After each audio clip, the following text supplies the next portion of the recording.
Quand j'avais 6 ans, la première fois que papa m'emmena au cinéma, moi je trouvais ça plus palpitant que n'importe quoi. Il y avait sur l'écran des drôles de gars, des moustachus, des fiers à bras, des qui s'entretuent chaque fois qu'ils trouvent un cheveu dans le plat. Bonjour, bonsoir à tous et bienvenue pour ce nouvel épisode de Vidéo Club, le 38e épisode de votre podcast cinéma préféré qui parle de cinéma, qui en parle en bien, qui en parle en mal, mais en tout cas qui en parle. Et ça, c'est le plus important. Je suis évidemment entouré de l'équipe de base, l'équipe classique, le banger, on va dire, le cœur de l'analyse cinématographique dans vos oreilles. Je suis évidemment accompagné de Roman et Lorenzo. Salut les gars. Salut. Comment allez-vous ? Synchro déjà apparemment. Mais oui, déjà, magnifique. On sera synchro tout le long de l'émission. Oui, vous n'allez que parler ensemble. En même temps. En même temps, on ne s'arrête pas. Comment vous allez ? Très bien, ravi d'être de retour dans Vidéo Club. Ouais, oui. Ça fait un petit moment. Enfin, ça manque en fait de temps en temps. Voilà, tu es comme ça. Oui, parce que malheureusement, on a dû repousser l'épisode d'une semaine. Donc malheureusement, vous n'avez peut-être pas pu nous entendre la semaine passée. Mais on vous cache pas que la joie est présente, surtout que dehors, pour nous, il fait mauvais, il pleut. C'est un triste dimanche que nous avons. Mais heureusement que nous sommes sous ces stroboscopes, ces néons dans le studio dans lequel nous enregistrons pour vous parler de plein de petits films bien sympathiques. Un programme en plus. Super sélection. On a une super sélection. Tu m'envoies une passe D que j'adore, mon Lorenzo. Nous avons un programme bien chargé car on va aborder pas mal de films, notamment on commencera avec Civil War d'Alex Garland, on enchaînera ensuite avec le gros blockbuster peaufiné notamment par Ryan Gosling, à savoir The Fall Guy réalisé par David Leitch, on enchaînera avec le premier film de Dev Patel produit notamment par oh là là, pardon, excusez-moi, ça commence très très bien cette émission, réalisée du coup par Dev Patel et produit par Jordan Peele, à savoir Monkey Man. On se tournera avec le Japon, avec justement ce jeune réalisateur Ryuzuki Hamaguchi qui a réalisé Le Mal n'existe pas.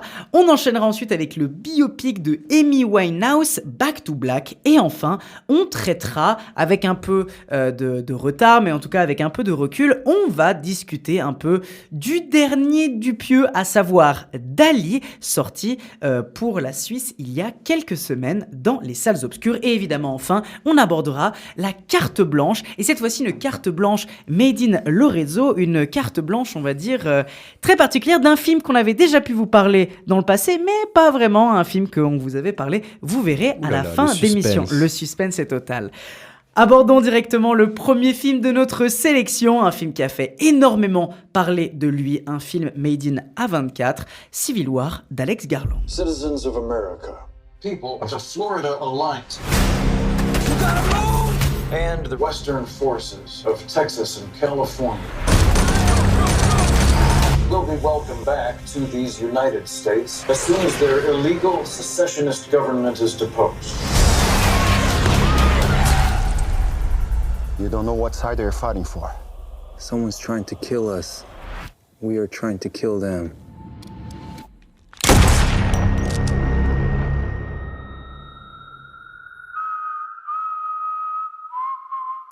Civil War est donc le dernier film réalisé par Alex Garland, qui est donc le réalisateur notamment de Ex Machina, d'Annihilation Man, mais c'est aussi le scénariste de plusieurs autres films, c'est-à-dire il a été connu pour ces quelques films-là, mais il a surtout été connu pour avoir été scénariste notamment de Dredd, mais surtout de 28 jours plus tard.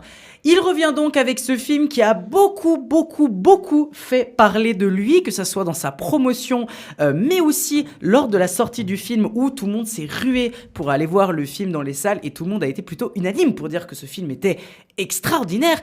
Qu'est-ce que nous en avons pensé ? Le synopsis par contre, tout d'abord, dans un futur proche où les États-Unis sont au bord de l'effondrement, où des journalistes embarqués courent pour raconter la plus grande histoire de leur vie, la fin de l'Amérique telle que nous la connaissons.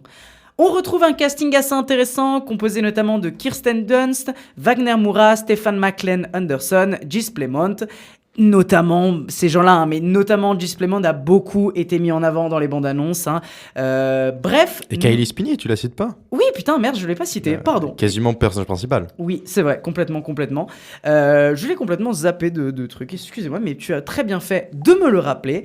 Bref, nous l'avons tous les trois vu, Roman, Lorenzo et moi-même. Qu'avons-nous pensé de ce film ? Peut-être je peux d'abord te donner à toi la parole. Roman, qu'en as-tu pensé ? Bien sûr. Alors déjà, avant de le voir, j'avais vraiment des deux échos en fait complètement contradictoires. Il y a des gens qui disaient que c'était un chef-d'œuvre et que c'était vraiment le film de l'année, une pur moment de tension, grosse dinguerie comme qui dirait. Et d'autres gens de l'autre côté qui disaient que c'était une sombre merde, en plus politiquement complètement à la ramasse. Enfin voilà, il y avait ces deux trucs et du coup en y allant, je savais pas vraiment à quoi m'attendre, si c'était un film de guerre un peu voilà. Donc Une guerre civile. tout simplement une guerre civile, c'est dans le titre. C'est Bonne absolument analyse. le titre. C'est pour ça qu'on fait une émission de cinéma, vous savez. C'est pour proposer ce genre C'est d'analyse clairement une un peu guerre au-dessus civile. des autres, tu vois. Non, et alors je vais peut-être commencer par les points vraiment positifs. Déjà, c'est l'angle journaliste de guerre pour traiter cette question, qui est assez bien pensé et c'est bien trouvé comme angle, comme façon de faire. Ça donne des trucs un peu originaux, ça met l'accent du coup sur la photo. T'en parleras après, puisque en tant que photographe, Lorenzo, tu pourras extrapoler là-dessus. Mais... J'aurais mon analyse. Mais voilà, non, mais du coup, il y a cet angle qui est quand même intéressant et du coup qui donne un nouveau regard un peu sur cette guerre civile plutôt que, je sais pas, si on faisait du point de vue des habitants ou des militaires. L'autre point positif, c'est aussi évidemment les acteurs et actrices, Kirsten Dunst, Kailee Spaeny, notamment, qui portent le film et il y a vraiment une force. Et du coup, les personnages aussi qui découlent de ça, qui sont vraiment, je trouve, intéressants. Il y a les personnages, il y a un bon feeling avec eux. Enfin, on s'attache quand même assez rapidement à eux, ce qui est plutôt utile dans le cas d'une guerre de s'attacher aux personnages. Et enfin voilà, ça c'est bien construit. Évidemment des bonnes scènes aussi de tension, de suspense, notamment la scène avec justement Jesse Plemons dans l'espèce de charnier fosse commune, qui est vraiment une scène pour le coup qui Elle ressort marque. beaucoup celle-ci. Ouais. Elle est brillante, cette scène. Très Et brillante. même la scène du début avec le camion citerne d'eau, enfin voilà, il y a quand même des moments un peu assez forts dans ce film. Maintenant, voilà, il y a quand même ça, c'était un peu les positifs. Maintenant, si je peux passer au point négatif que j'ai, premier point. Déjà, c'est produit par A24, donc c'est chiant. Pourquoi c'est chiant? Alors, déjà, je non, t'emmerde. mais Non, très non, non, vite. non, non, attends. Non, il y a une raison très très claire. Et Un très nouveau précise. sondage sur le Insta Pro ou anti-A24. Anti immédiatement. Non, mais arrêtez. Non, mais en fait, attends, Ce qui m'a saoulé et qui m'a même mis mal à l'aise, c'est l'utilisation des musiques dans le film. Ouais. Et je Ah pense- oui, ah oui. Alors ça, par contre, je suis Voilà. absolument d'accord. Non, avec tu toi. vois ce que je veux dire? Ouais, ouais. Je pense Mais du coup, c'est notamment. très A24. Non. Je pense notamment. Ah, laisse-moi finir. Je pense notamment à Côté. cette scène où il y a les 3 soldats avec un sac sur la tête et qui se font tuer, en gros. Putain, oui. Voilà. Ça, cette scène, il y a Ouais. cette musique. Moi, ça et là, m'énerve. moi, j'ai trouvé ça malsain. Moi aussi, vu qu'on a les trois, ça J'ai m'énerve trouvé aussi. ça vraiment, ça m'a vraiment mis mal et j'ai trouvé que c'était trop en fait dans Ouais. l'esthétisation. C'est de pas la violence. seule en plus, c'est ça C'est qui pas est la seule. dingue. Il y a un autre moment, il y a justement le personnage, le journaliste du Samy. New York Times, voilà, Samy. Il lui arrive un truc et Il hurle. voilà. Il hurle dans le vide. Oui, alors il y a ça, mais il y a aussi celle-ci. cette petite musique un peu folk, un Ouais. peu coin du feu qui vient. Et en fait, ça, pour moi, c'est typiquement A24, c'est ce côté disruptif, ce côté presque, je dirais, j'ose le dire, macroniste du Non, cinéma. mais alors là, oh là là. Non, Non, mais attends, les il y a termes le sont M-word lâchés. qui est balancé. Non, c'est pas possible. excuse-moi, le Non, non, M-word non. est balancé. Non, mais Non, Les termes franchement, sont lâchés. Non, mais Ce tu peux côté, pas, tu peux pas hop, essentialiser hop là, à une on- boîte de production ce truc-là. Non, moi je c'est suis pas vrai. d'accord. Non, mais je vois ce que tu veux dire. Mais alors, tu peux te dire c'est une intention du réalisateur. C'est peut-être la boîte à rien à voir. Qui est une intention de merde. Pourtant, souvent dans les films d'A24, c'est un truc que je retrouve, ce côté un peu toujours être dans le second degré.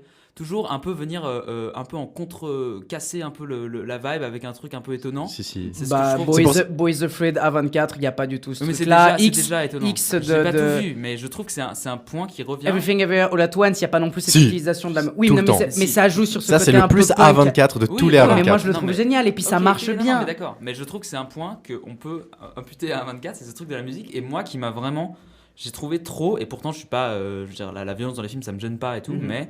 Il y avait un pas de trop dans l'esthétisation que j'ai trouvé qui était vraiment. Il y avait un souci. Quoi. Je peux me permettre juste de rebondir dessus parce que je pense que c'est un des trucs qui est le plus frustrant. Mais je sais même pas si c'est une question juste de violence, mais je pense que c'est aussi un problème parce que ça casse littéralement Alors, il y a ça, ouais. l'horreur de ce que tu peux créer. Il y a plein de moments où c'est méga gênant parce que tu te dis, mais frère, t'es en train de créer une ambiance de guerre civile où tu veux créer un truc un peu montré. Et oui, c'est ça, t'es en Stop, mode, mais arrêtez. arrête, c'est horrible Ouais, quoi. T'as Enfin, une c'est vraie stupide. bonne montée où Ouais, t'as des voilà. vrais bons enjeux Et tu brises tout. Et tu sens que les gens ils sont en vrai danger vis-à-vis de leur vie. Ouais. Et d'un seul coup, comme tu viens de le dire, Donc c'est Ouais, c'est ouais. nul d'un point de vue cinématographique. En plus, Absolument. moralement, je trouve qu'il y a un truc qui est. Et c'est ça, en fait, le gêne, souci, c'est que ce procédé-là est utilisé dans plusieurs scènes, mais à différents points de vue, en fait. C'est pendant des scènes où c'est tantôt plus le journaliste qui est en danger, ou tantôt on va dire, il a passé le danger, ou alors Ou il il est est en totalement à plein l'écart, danger. ou il est en plein Il danger. est en plein danger, Mais en fait, t'as ce truc-là, et puis quoi. ça dépend du point de vue. En fait, c'est parce qu'il y a, on va dire, plusieurs camps, il y a plusieurs idéologies qui s'affrontent, mais on s'en fout. Il y a un truc un peu de. Le film, il dit, ouais, la guerre, quoi. Puis en fait, putain, Voilà. ils font un Il peu. n'y a pas de politique. Bah, ça, Non, il c'est n'y a un peu aucune le politique, et deuxième du point, coup, que- c'est ce procédé-là qui vient totalement déclencher, désenclencher le côté violence et le côté violence pure, frontale qu'on peut avoir. En fait, il le déclenche, peu importe le personnage, le camp politique qu'on a en face, peu importe qui c'est. Et ça fait que idéologiquement, le film, il s'en fout un peu de ce qu'il raconte. Il y a une sorte de quand ça revient à la musique et à l'esthétique, t'as envie de dire, mais putain, mais t'as installé un truc et tu reviens sur Tu le brises. un petit montage sympa Ouais. avec de la musique, alors que les gars en face, ils sont horribles ou géniaux ou Absolument. mitigés. Voilà, voilà le centrisme en fait de ce Voilà. film. Ouais, non, mais ça, Du je suis côté d'accord. macroniste. Bon, bref, Mais pas à 24, tu peux pas essentialiser. Je refuse ce ils truc. produisent le truc. c'est On en pour parlera voir en si off, c'est eux on en les- parlera On en parlera en off. on en Voilà, parlera en off. non, mais du coup, alors, un autre point que j'ai trouvé un peu moyen, c'est la mise en scène, notamment sur toute cette fin à Washington, que, en fait, j'ai trouvé la mise en scène molle et la mise en scène pas claire, et il y a un truc qui marchait pas dans la tension. C'était comme un soufflet, enfin, ça retombe immédiatement. Là où juste avant, tu avais cette scène de charnier et plein d'autres scènes avant qui étaient vraiment cool, et fortes et pleines de suspense et réussies en termes de tension. Cette fin, on se fait pas chier, mais c'est dommage que ce soit un peu mou comme ça, j'ai trouvé. Parce que justement, ça devrait être pour moi le moment le plus climax et le moment où vraiment la tension est à son maximum. Et là, voilà. Puis il y a plein de petites incohérences aussi, de petits trucs qui font qu'en fait, j'étais pas vraiment dans la fin. Et j'ai pas arrêté de faire des langues des signes pendant que je parle. Pardon, excuse-moi. Voilà, dans la fin, ça m'a un peu lâché et c'est dommage parce que voilà, enfin, c'est censé être quand même le moment le plus fort en tension. Mhm. Et du coup, le dernier point, je pense qu'on va peut-être en parler ensemble, mais c'est niveau politique. Ouais. Il y a absolument rien. Enfin, c'est fou. Je trouve que c'est fou d'être à ce point apolitique dans le sens on se mouille pas, on dit rien. Alors, on dit rien de la guerre, mais justement avec tous ces éléments qu'on a évoqués, de la musique qui est utilisée un peu n'importe comment, de la mise en scène qui donne aussi, qui est pas très claire en fait. Puis en plus, on suit des journalistes qui sont du coup un peu la neutralité, ou qui sont censés être un peu l'incarnation de la neutralité. Donc ça fait encore qu'on a ce film qui dit rien politiquement. Et alors on peut se douter que bon, le président il parle un peu comme Trump peut-être. Ok, il y a peut-être un léger. Il a les cravates rouges. Franchement, c'est le seul truc qui m'a fait me dire Non, c'est mais ouais, Trump. je me en vrai, dis, ou ouais, même non, dans pas l'intonation trop. au début. Non, mais ça pourrait être une piste, tu vois. Mais Ouais. genre, ok, on peut avoir quelques éléments par-ci par-là. Il a fait un troisième mandat qui s'est mal passé. Enfin, il a essayé de forcer un peu le pouvoir apparemment. C'est ça. En fait, c'est ça qui est dommage, c'est qu'il y a quelques petits éléments de langage venant des journalistes ou Ouais, ouais. Ouais, où mais- on te fait comprendre qu'il y a eu un contexte et que le contexte. En fait, c'est toi qui. Après, c'est ça qui est dommage, c'est toi qui te fais Oui, oui. le passé, le contexte dans ta tête, mais t'as pas comment tu forcément. parles d'une guerre civile sans parler une seule fois de Exactement. politique? C'est une folie. Et surtout aux États-unis, parce que c'est surtout. Ouais, ouais, c'est ça, si c'est si vous voulez, vraiment- on le garde un peu pour après, sa question politique, parce que je pense que c'est vraiment un gros point qu'on peut aborder. Mais tu vois, juste pour. Petite parenthèse sur ce truc-là, moi, comment j'ai interprété la question de la politique, c'est quand même les groupes rebelles, c'est le Texas, quoi. Et la Californie. Et la Californie, Texas, Californie. Politiquement, c'est Ah un ouais. des trucs qui est en antagonisme Bien le sûr, plus ouais. total. Et c'est là où tu. Et encore, je crois qu'il y a un troisième acteur qui est l'espèce de truc indépendant. Enfin, il y a, Il y a des poches de rébellion. Après. voilà, il y a des poches de rébellion. Enfin bref, il y a un peu ce truc-là où tu te dis. Et c'est là où en fait tu arrives dans ce truc-là où politiquement le film n'existe pas à montrer des rapports de pouvoir qu'il y a. Mhm. On n'a pas un truc en mode pourquoi on essaye de faire tomber le gouvernement, c'est parce que politiquement on est en désaccord avec eux. Pourquoi on veut faire tomber ce truc-là? Parce que ça tombe dans une tyrannie. Il y a pas de ça. C'est juste. Mais c'est en Quand sous-entendu. C'est de dire que. Mais pour moi il y a même pas de sous-entendu parce que c'est juste en mode nous on est contre lui et eux ils sont contre Ah ouais. nous. Point. Voilà, c'est ça. Mais on sait rien de Mais en pourquoi. fait, je comprends tu pas sais comment pas- tu peux juste faire un genre Texas-Californie, cette alliance, pourquoi pas, genre ok dans les faits, mais tu peux pas juste nous balancer ça et ne rien dire de pourquoi. Ouais. Parce que c'est tellement hors Mais du surtout, commun, Il tu y a vois. une sécession de la Texas et de Californie. Ok. Et surtout, en fait, moi, ce qui me rendait problématique dans ce truc-là, c'est qu'en fait, pour moi, ça rend le conflit, la guerre civile, pas vraiment palpable, assez risible en fait. Or, moi, ce que je trouve intéressant dans le film, c'est ce côté où visuellement, moi, je trouve le film très cool visuellement. Et je suis pas tout à fait d'accord avec toi là, sur la scène de fin. Où pour moi, justement, la scène de Oui, fin après, c'est est un assez ressenti, dynamique hein, et assez cool. Oui, bien sûr. Ouais. Mais là, au moins, vraiment, il y a un peu ce côté en plus très caméra portée et donc d'être au plus proche de cette Mais guerre. limite, même d'être un peu au jeu truc. vidéo aussi. Il y avait ce truc Oui, très absolument. POV. Ouais, absolument. T'as l'impression qu'en Troisième fait, personne, un peu. voilà, pour très très vite réagir à cette scène de fin aussi, je l'aime plutôt bien, moi, parce qu'en fait, il y a 3 personnages de journalistes qu'on suit dans cette aventure, on va dire. Enfin, en fait, il y a un peu un truc de level de jeu vidéo, j'avais l'impression. Oui, ouais. Objectif, Ouais. et puis tu dois passer les niveaux. Et ce que j'aimais bien, c'est qu'il y avait 3 personnages, et la caméra, j'avais l'impression que c'était un 4e personnage, qu'elle arrivait Ouais. à suivre cette dynamique de putain, en fait, lui, il est derrière le mur, et lui, il est là, et puis moi, qu'est-ce que je fais en tant que caméra? Ouais. Il y a ce truc un peu de la caméra, elle est autant perdue que le personnage. Mais en Donc, vrai, c'est ça pour ça joue que j'aime sur ça, bien hein. cette scène de fin. Ça joue sur ça même pendant tout le film avec ce truc-là des rapports aux photos. Tu savais, avec ces photos Oui, qui je réapparaissent. voulais en au fur et parler à un peu mesure. de ça. Mais je te laisserai alors, du coup, j'aborderai pas trop le truc. Mais si, alors, autre que question politique, où je te laisserai aussi le réaborder si tu veux. Mais c'est vrai que le film a eu tendance à être très dépolitisé. La question de la musique est, comme tu l'as dit, Roman, hyper problématique à mon sens aussi. Et en fait, pour ajouter aussi un défaut, avant d'aborder aussi les qualités que je trouve au film, c'est qu'en fait, je trouve qu'il y a une certaine pauvreté de narration en fait derrière. Et en fait, je me suis rendu compte que cette pauvreté en termes de richesse d'écriture, en fait, je la retrouve dans les travaux d'Alex Garland, parce qu'en fait, en regardant ce qu'il a fait, notamment Annihilation que j'ai vu, je trouve ça plutôt moyen, pas incroyable. Et en fait, par exemple, je déteste 28 jours plus tard, justement parce que je trouve que 28 jours plus tard est très mal écrit. Et pareil, Annihilation, je trouve que c'est plutôt mal écrit. Donc en fait, je pense que c'est un problème dans l'écriture d'Alec Garland que j'ai personnellement. Ou Dredd, bon, Dredd, j'aime bien Dredd, mais là aussi, c'est pas non plus le truc avec une grande richesse d'écriture. Et en fait, pour moi, Civil War, c'est pareil. C'est tellement une ligne droite un peu continue qui certes a beaucoup de choses positives que je vais dire juste après, mais n'empêche, l'écriture, c'est quand même assez basique. C'est quand même des personnages, c'est un road movie en fait concrètement. Ouais. C'est quand même des personnages qui doivent aller d'un point A à point Z. Ça, je trouve que c'est efficace, justement. C'est très efficace, je dis pas le contraire, mais je trouve que quand tu sais que tu traites de la question de la guerre civile aux États-Unis, qui encore une fois est un truc qui est déjà pas d'actualité, c'est peut-être un mot un peu trop fort, mais on va dire il y a Au une début, il y a ces images de manif où c'est juste des vraies images de manif. Exactement, mais disons qu'il y a une certaine proximité ou en tout cas une certaine possibilité d'arriver à un Quelque truc chose comme d'assez ça en te concret. disant- Enfin, voilà, il y a un truc un la peu base, concret. le terreau est quand même assez concret. Absolument, mais d'avoir un truc un peu concret et tout d'un coup de se dire qu'avec ce truc très concret, tu peux imaginer quelque chose et à la fin, il n'y a pas de matière. À la fin, ton truc est, comme on a dit, très dépolitisé, manque de vrai antagonisme, manque de réflexion au terme de comment fonctionne le conflit, pourquoi. Alors qu'en même temps, je trouve qu'il y a des sujets, notamment la question justement du positionnement journalistique, du voyeurisme. Il y a notamment la question, même sur la question du conflit, il y a le truc qui est tout autour derrière de la question du processus de déshumanisation, qui est autour du positionnement journalistique, du voyeurisme, de l'immunité à la violence aussi, qui revient pas mal dans le film. La question même de quelles sont les conséquences de ces guerres-là, comment en fait des villes ou des personnes vont d'une manière différente se positionner dans le conflit, vont intégrer le conflit ou vont pas l'intégrer. Bref, il y a des trucs qui sont intéressants. Mais le gros sujet qui était la politisation, il n'y est pas dedans. Maintenant, pour venir très vite fait, et après je te donnerai la parole Lorenzo, qui est sur les qualités, moi vraiment, pour moi, c'est en vrai, en voyant le film, je me suis très vite senti me dire, mais ça c'est un film c'est ma came. Vraiment, visuellement, c'est ma came. Le côté très coloré en même temps, avec une froideur, une violence, une ambiance, mais glaçante, ça marche super bien. Et comme tu disais, il y a des scènes qui sont vraiment dingues, il y en a plein, notamment la scène du charnier, mais notamment la scène du sniper, qui est très intéressante aussi. Je pense notamment, comme tu avais dit, la scène de la citerne, la scène justement de la station essence, enfin, toutes ces scènes-là qui marchent extrêmement bien et qui sont très très fortes et qui marquent qui arrivent à créer des scènes de tension, à t'en faire couper le souffle. Encore une fois, la scène de Jesse Plemons qui est incroyable et qui d'ailleurs de base le gars a été prévenu quelques jours avant de faire cette scène, parce que de base il était même pas censé être dans le film, mais en fait vu que le premier acteur principal avait lâché, il a dû se retrouver dedans. Encore une fois, les combats, moi je les trouve super bien. Je sais que c'est encore une fois un ressenti, mais je crois que, il y a un vrai côté kiffant derrière ces scènes. Il y a un côté très bien joué, il y a un côté très grandiloquent.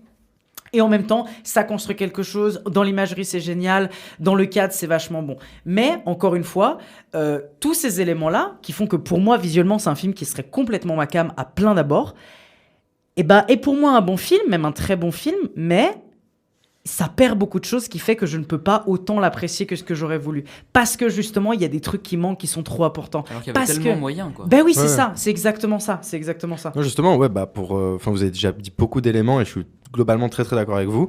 Mais ouais, il y avait un potentiel fou. En fait, même quand le projet a été annoncé, que j'ai vu l'affiche, les premières bandes annonces, je me disais, si le film est tout aussi abouti que je puisse l'imaginer, c'est le terme un peu galvaudé, mais un game changer sur comment tu vois les États-Unis. Et en fait, quand tu es américain et si tu as un film qui est à son plein potentiel, tu vois plus ton pays de la même manière et ça crée des rapports assez fous. Et justement, c'est là où je trouve que le film n'est pas abouti. C'est dommage. Ouais. C'est de se dire que le gars, on sent qu'il s'attaque à un sujet ultra polarisant et qui veut pas se mouiller. Mais là, je comprends pas comment tu peux à ce point ne pas te mouiller. En fait, tu fais un film sur un sujet où tu te mouilles forcément et lui il le fait pas. Donc Mais c'est ça qui est fou parce qu'en fait, on repense à la station essence où c'est clairement des rednecks sudistes qui ont fait sécession de leur coin et eux ils traversent là parce qu'ils veulent de l'essence.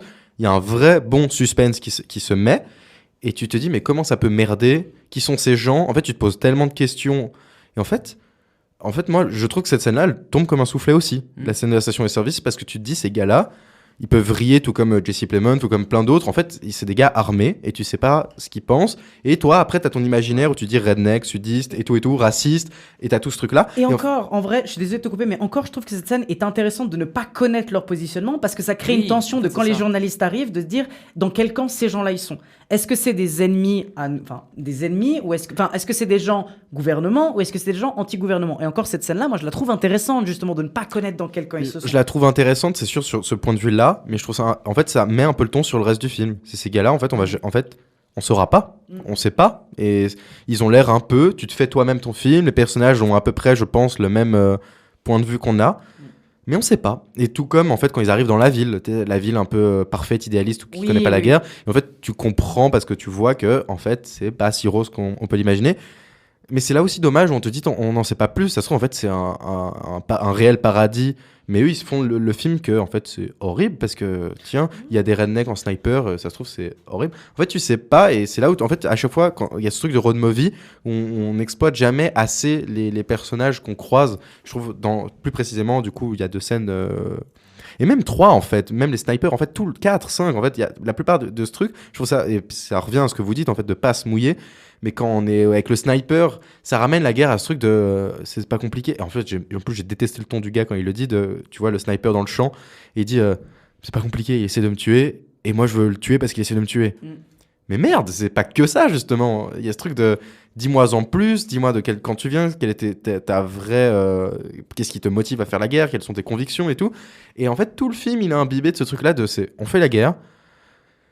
Et c'est pas dingue, hein, mais quand même, des fois, c'est quand même un peu cool. Et c'est dommage parce que c'est un vrai bon film de guerre sur certaines scènes. Je trouve justement, là où peut-être Roman, t'as peut-être plus de réserve, mais à Washington, je trouve que ça fonctionne super bien. Parce que le film redevient concret d'un seul coup. Il y a plus de musique, t'es terre à terre, tu les suis. Ils sont là pour prendre des photos et même eux, ils commencent à être dépassés. Ils commencent à comprendre. En fait, c'est un peu le vrai moment du film où t'es concrètement sur le front. Parce qu'avant, c'est des échanges. C'est des échanges entre quelques petites poches. C'est quelques petits bataillons qui se battent. C'est de la vraie guerre. Ils sont vraiment en danger. Mais là, c'est le front concret. Et ça va impacter le reste de la nation et du monde. Et là, quand le film commence à prendre cette ampleur-là, je trouve que moi, ça fonctionne. En plus, la mise en scène reste terre à terre. Mais non, oui, alors ça, c'est les points positifs. C'est qu'il y a des vraies bonnes scènes de guerre et de bataille, mais aussi sur le ton abordé sur la presse et les journalistes.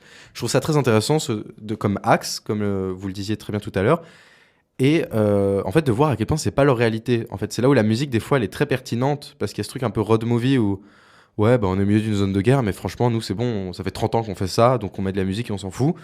Ce truc inconséquent. Mais quand ça devient conséquent, la musique reste. Et c'est là où, du coup, le film n'arrive pas à jauger. Mais c'est très intéressant du point de vue des journalistes. J'aime bien aussi ce truc un peu c'est un arc un peu en dessous, mais ce truc de passation de pouvoir et d'expérience entre la journaliste expérimentée et puis la jeune photographe qui n'a aucune expérience. Puis il y a tout ce truc qui s'installe de rapport au fur et à mesure du film qui est assez intéressant, qui quand même arrive à se nourrir. Point positif, oui, le cast. Puis je retiens aussi Kylie Spinney qui a déjà montré dans Priscilla à quel point elle est talentueuse, et là aussi elle le montre encore.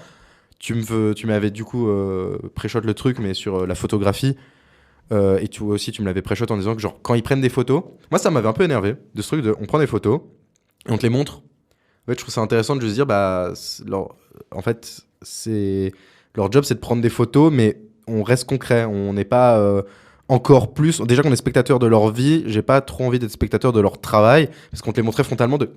En plus, il y avait le déclencheur de. Ça, c'est la photo. Ça, c'est la photo. Et par exemple, je vais pas spoiler, mais à la toute fin. Ça, je trouve, voilà, le film, il reste tellement concret, surtout sur ces 20 dernières minutes, et d'un coup, t'as ce petit élément cinématographie de... Non, merde, Mais dommage. moi j'aime bien justement, je trouve que dans cette finalité, qu'est-ce qu'il en fait de ce truc-là de la photo, et notamment de ce qui est dit au début du film, à savoir si je me faisais tirer dessus, Oui, qu'est-ce voilà, que tu en fait, ferais. c'est justifié. C'est justifié. Et j'aime bien, c'est un peu un fusil de Tchekhov d'une certaine manière, Oui. il y a un peu ce C'est côté-là. amené, c'est convenu, il y a un truc de... C'est pas du tout inutile. C'est aussi un truc de... Vu que c'est le seul effet avec la musique de cinématographique, de montage et visuel, je me dis, bon, c'est dommage, ça enlève du concret. Et des fois, les photos, même la plupart du temps, en fait, les photos sont très jolies, très intéressantes, et elles disent quelque chose. Et il y a tout ce truc sur une photo, elle peut dire autant qu'un film. Enfin, ça revient à ça, à ce qu'est la photo. Mais de temps en temps, il y en a un peu de trop. Je trouve de temps en temps, il y a ce truc un peu... En plus, je pense à... quand ils sont dans une sorte de complexe où ils se battent, et puis elle prend ses premières photos de guerre, la jeune, où il y a la musique en plus un peu cool, Moi, rap. ces musiques-là, vraiment, Et elles là, m'ont du coup, détruit la tête. ce procédé-là, il veut dire autre chose, et c'est ça qui m'énerve, c'est que t'as un bon procédé, puis vu que tu mets de la musique, oh, elle est trop cool, la meuf, elle prend en photo des gens qui se font... Littéralement, il s'est pris une balle dans la tête. Absolument. Elle est trop En cool. plus, je crois que le moment où cette scène-là, la musique, elle part, c'est le moment où ils montent dans le bâtiment, quand ils se sont tirés dessus, ils montent dans le Il y a bâtiment. un mec qui dit il à y a l'aide, à un l'aide. soldat tout seul qui dit à l'aide, et je crois que c'est le moment où il lui tire une balle dans la tête, où la musique, elle part, et Ouais, qui ouais. continue Comme ça, encore à s'affronter. Et c'est là où ça revient sur le truc, déjà d'une part, c'est malsain, d'autre part, ça casse la scène un peu de froideur, de déshumanisation, etc. Même si je comprends un peu la volonté derrière, je pense que c'est exactement ce rapport-là de déshumanisation qu'ils essaient de mettre, en mettant un truc un peu cool. Mais pour moi, en tout cas sur moi, je trouve que ça marche pas. Oui. Je trouve que ça ne marche pas du tout. Et ça va avec le fait qu'on sait rien, donc en fait on sait pas du tout Absolument. qui sont vraiment les gentils et les Ouais. méchants, un peu caricaturaux. Voilà, c'est ça. Et si je peux me permettre de faire aussi une dernière parenthèse aussi par rapport à la photo, on va pas spoiler, mais vous avez remarqué ce que c'est la dernière photo de fin, mais la toute dernière photo qu'on voit qui arrive au fur et à mesure. Oui, oui, oui. Cette photo, c'est la même photo qui est une vraie photo de la vraie vie dans un autre conflit, qui est une Ouais. photo légendaire. C'est un peu un grand mot de dire légendaire, mais c'est une photo qui est historique. Et moi, c'est ça que qui me fait un peu résumer du film, c'est que d'un côté, je sens qu'Alex Garland, parce que si tu choisis ce genre de Puis en plus, photo, cette t'as photo, envie voilà, de dire un truc. ça essaie de mettre un coup de bâton envers les États-Unis en Bah essayant de oui. dire, bah voilà, vous prenez un revers de bâton. Et ouais, c'est ça. puis- C'est une référence directe à ce que eux ils ont fait dans il y a un 20 autre ans, endroit. voilà. Et là, tu fais une inversion. Sans dire la photo que c'est, je vous invite à regarder sur internet ce que c'est si vous êtes enseigné. Regardez-la. Enfin, renseignez-vous sur cette photo et vous allez comprendre pourquoi il l'a fait. Mais ça que je trouve absurde, c'est qu'en fait, tu sens que le mec, parce que si tu choisis cette photo, c'est que tu veux dire un truc politique de très important, et en même temps, tout ton film, il est extrêmement dépolitisé parce qu'il n'y a pas les rapports de pouvoir, il n'y a pas ces enjeux politiques en fait qui sont fondamentaux dans le truc. Et ça, c'est assez absurde. Et en même temps, le processus de photo me plaît. Donc, c'est là où justement, je pense C'est que ça, c'est justement là où c'est pas abouti et en On fait, reste tous à le notre propos, fin, en fait. c'est ça, le propos est juste sur la photo parce qu'en fait, enfin, il y a l'expression qui dit que la presse c'est le quatrième pouvoir et là-dessus, je trouve sur la scène de fin, je vais pas spoiler, mais je trouve intéressant quand le film arrive sur sa toute dernière moment de suspense, de climax et quand le film va se dénouer, quand on rentre dans la Maison Blanche. Bah là, il y a un truc où les journalistes, les photographes, ils sont en mode voilà, c'est pour ça qu'on vit, c'est pour ça qu'on existe. On n'est pas là pour prendre parti, mais du coup, c'est ça, c'est la balance, elle est totalement déséquilibrée parce qu'on traite super bien le journalisme de guerre. Mais ce pourquoi ils existent, ces gens-là, c'est pour traiter des sujets, des thématiques, des trucs sociétaux. Et bah la balance est totalement déséquilibrée parce qu'on traite pas du tout ce truc-là. On n'a aucun contexte, on sait rien. Et c'est là où je reste sur ma fin, c'est qu'il y a des vraies bonnes scènes, tout comme il y en a des vraiment mauvaises. absolument. Il y a des vrais bons trucs qui sont dits sur le journalisme, sur les temps de guerre, tout comme il y a des trucs totalement hallucinants. Et c'est ça, je ressens très mitigé en me disant, il y a tantôt du très très bon que du très très mauvais. C'est dommage, il y avait un vrai bon potentiel à exploiter pour aller vraiment plus loin et faire un vrai chef-d'œuvre. Ouais, moi je suis d'accord. Il y a clairement quelques points de réserve qui font louper le coche, malheureusement, à ce film. C'était donc notre avis pour Civil War. Vous avez vu, du coup, nos avis sont un peu différents. Mais on vous invite évidemment à vous faire votre propre avis en allant le voir dans les salles obscures. Et on va enchaîner, du coup, avec quelque chose de complètement différent. L'autre très gros blockbuster sorti ce jour, donc le 1er mai au cinéma. On va parler de The Fall Guy. Okay, I'm not the hero of this story. I'm just a stunt guy. Trying to look cool in front of the director of this movie. That's her, who I just so happen to have a major crush on. We need to keep it super profesh. Cool. Do you want to make out? Nope. Because I don't either. It's not what I'm into right now. Making out? Yeah. What are you into? Talking. Yeah. There's just one little wrinkle. The star of the movie Tom Ryder. is missing. We need you to find him. Why me? You're a stuntman. No one's gonna notice whether you're here or not. No offense. I mean, some taken. Tom? Full disclosure, he has fallen in with some shady people. Just checking in on you. And they're not gonna like you sniffing around. The Fall Guy, donc, ou plutôt l'homme qui tombe à pic, comme tu disais, Roman, en traduction de la belle France de Françouyard. The Fall Guys, donc réalisé par David Leitch, qui avait notamment réalisé pas mal d'autres choses avant. Je pense notamment à Atomic Blonde il y a quelques années. Il avait notamment aussi réalisé un Fast and Furious, donc Fast and Furious Hobbs et Shaw, Deadpool 2, Bullet Train. Son dernier film, c'était Bullet Train. Et il nous revient du coup avec ce film The Fall Guys, qui nous parle du coup, qui nous raconte l'histoire de Colt, un cascadeur qui, après un accident qui a failli mettre fin à sa carrière, va devoir retrouver une star de cinéma portée disparue, déjouer un complot et tenter de reconquérir la femme de sa vie, tout en assurant chaque jour les cascades sur les plateaux. Que pourrait-il bien lui arriver de pire ? On retrouve dans le casting Ryan Gosling. Alors Ryan Gosling, c'est un peu particulier pour ce film, si vous avez un peu suivi les informations, si vous êtes un peu renseigné sur le long métrage. Ryan Gosling, c'est non seulement l'acteur principal du film, mais c'est aussi le producteur, et c'est aussi quand même un gars qui a eu un rôle assez important dans le projet. C'est un projet qu'il porte depuis plusieurs mois déjà, et c'est un projet qui le tient à cœur, et on l'a senti à plusieurs reprises, on en reviendra un peu dessus, mais on retrouve aussi dans sa compagnie Emily Blunt, qui joue du coup le premier rôle féminin. J'ai pu le voir dans les salles obscures. Qu'est-ce que j'en ai pu penser ? Alors, je pense directement qu'en fait, The Fall Guys, c'est la quintessence du vrai divertissement honnête, et surtout qui est un divertissement très bien fourni en contenu et très sympa à mater. Alors, c'est pas non plus un chef-d'œuvre, très très loin de là, mais dans la catégorie dans laquelle ce film se situe, à savoir un film un peu bourrin, pas mal d'explosions, le but c'est de t'en mettre plein les mirettes, le but c'est de t'en mettre plein la vue, avec un film qui va bouger dans tous les sens, qui va beaucoup jouer en fait sur son esthétique visuelle, ou plutôt sur le côté impressionnant de ces scènes de baston et de cascade.